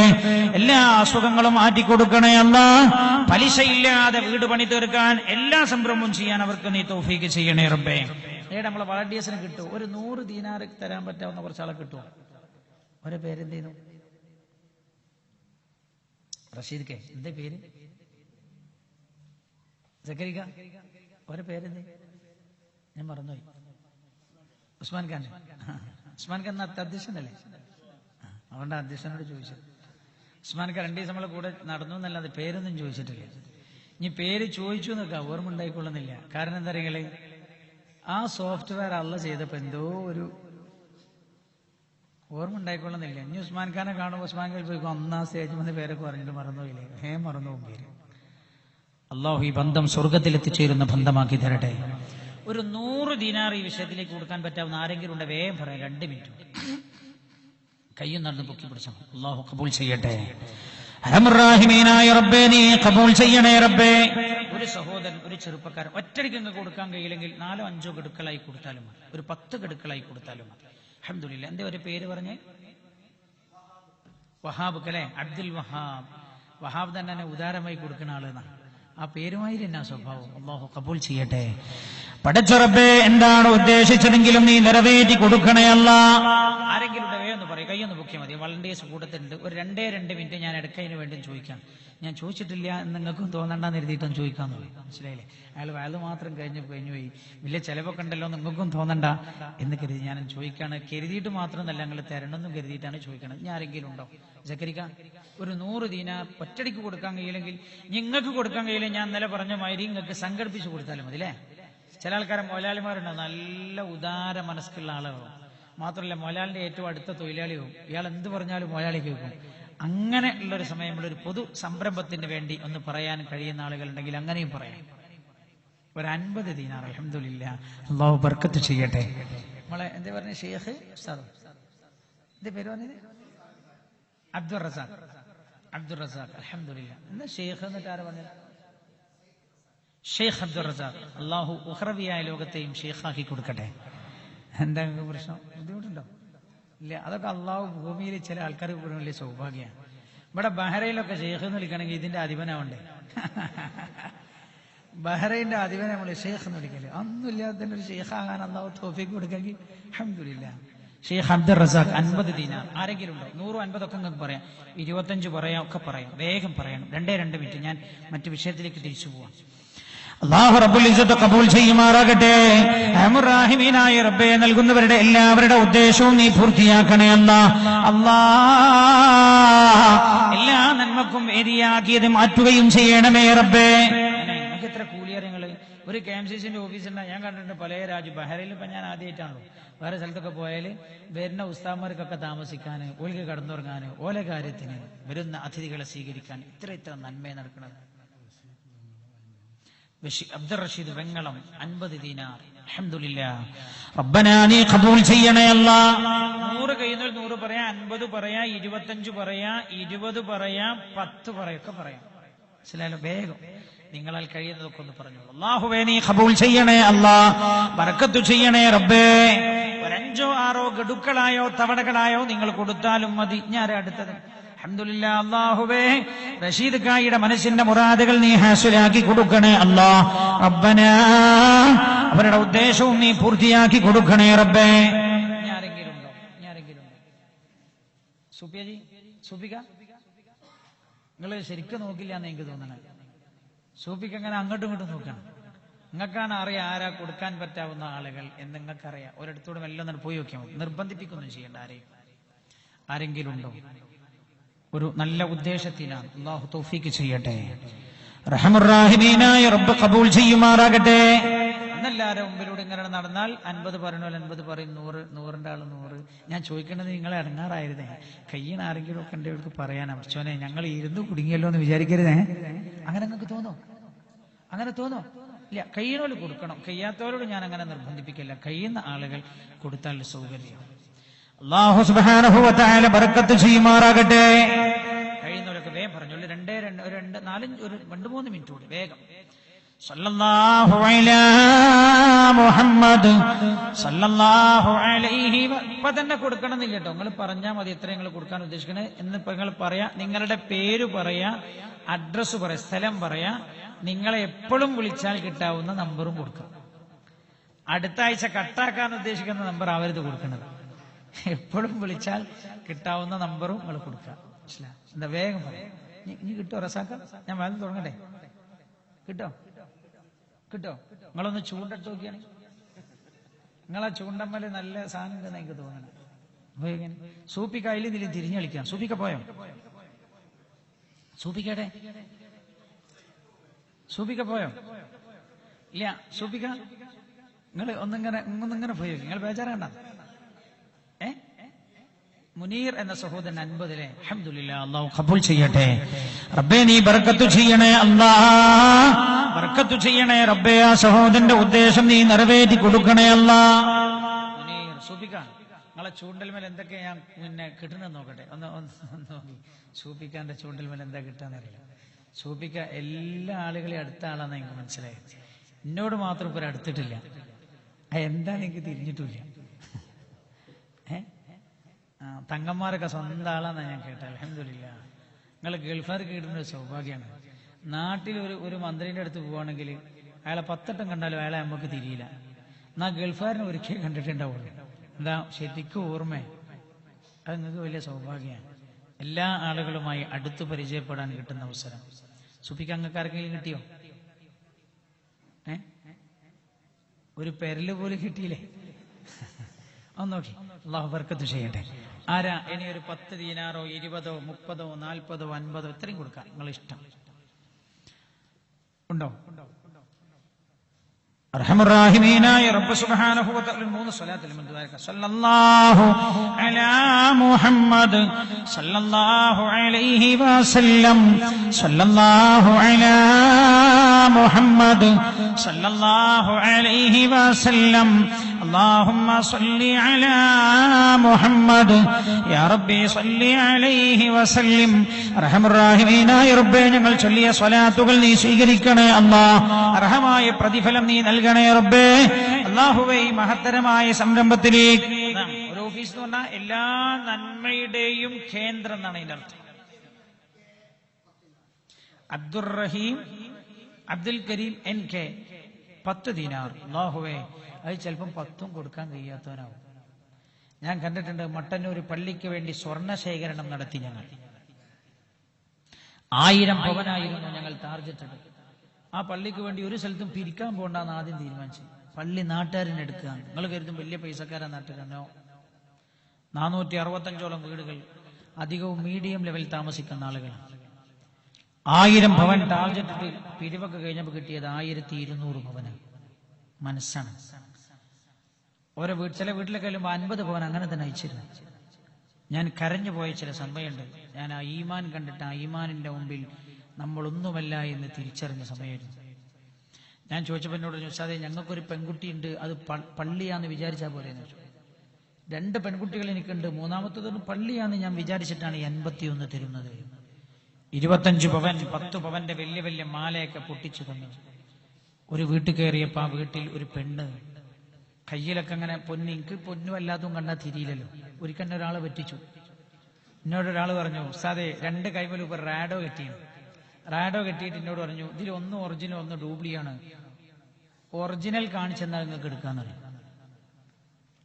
ഞാനിങ്ങനെ നോക്കി അങ്ങോട്ടും. കുറ്റ്യാടി റെസ്റ്റോറന്റ്. ഞാൻ കരുതി കുറ്റിയടിക്കാണ്ടെന്ന് പറയണത്. ഞാൻ എന്താന്ന് എനിക്ക് പെട്ടെന്ന് മനസ്സിലായില്ല. അൽഹംദുലില്ലാഹ്, അല്ലാഹു ബർക്കത്ത് ചെയ്യട്ടെ. കുറ്റ്യാടി റെസ്റ്റോറന്റ് ആരാണോ അതിന്റെ ഉടമകൾ, അവരെന്തൊക്കെ സംരംഭത്തിൽ തുടങ്ങുന്നുണ്ടെങ്കിലൊക്കെ അല്ലാഹു വിജയം കൊടുക്കട്ടെ, റബ്ബ് ഖൈർ പ്രദാനം ചെയ്യട്ടെ. എത്ര വില പറഞ്ഞു? 150, 25 ദീനാർ. അല്ലാഹുവേ, നീ ബർക്കത്ത് ചെയ്യണേ റബ്ബേ. വിജയവും അല്ലാഹുവേ ഖൈറും നീ പ്രദാനം ചെയ്യണേ അല്ലാ. എല്ലാവരൊക്കെ സംഘാടകരോട് പറഞ്ഞോളൂ, ഞാൻ വയലിലേക്ക് കിടക്കും, ഞാനൊന്ന് ഇടയ്ക്ക് ഒന്ന് ചോദിച്ചു. മനസ്സിലായല്ലോ? ഈ ബാക്കിയൊക്കെ നിങ്ങൾ ബന്ധപ്പെട്ട് ചെയ്യണം എന്ന് ഓർമ്മപ്പെടുത്തും. അല്ലാഹു ഖബൂൽ ചെയ്യട്ടെ. ഹമീദ് എന്താ പോതിമഠത്തിൽ അല്ലെ? പോതിമഠത്തിൽ അബ്ദുൽ ഹമീദ് എന്ന സഹോദരൻ 100 ദിനാർ. അൽഹംദുലില്ലാഹ്. നമ്മൾ ഹമീദ്ക്കാണ് അല്ല, വേറെ ഹമീദ്ക്കാണ്. വേറെ ഹമീദ് നമ്മൾ ഹമീദ്ക്ക തന്നോ? ഓ, അല്ലാഹു ബർക്കത്ത് ചെയ്യട്ടെ. നമ്മൾ ഹമീദ്ക്കാനെ 2 ദിവസം നമ്മളങ്ങനെ കൊണ്ടുവരാൻ ഹമീദ്ക്കുണ്ട്. മൂപ്പരതിൽ ഉൾപ്പെടുത്തിയില്ലേ, ഈ ഹൈർ മൂപ്പർക്കും കിട്ടണ്ടേ? നമ്മളെ ഇഷ്ടപ്പെടുന്ന ആളുകൾക്കാണല്ലോ നമ്മൾ ഏറ്റവും ഹൈർ വിചാരിക്കേണ്ടത്. അങ്ങനല്ലേ? അങ്ങനെയാണ്.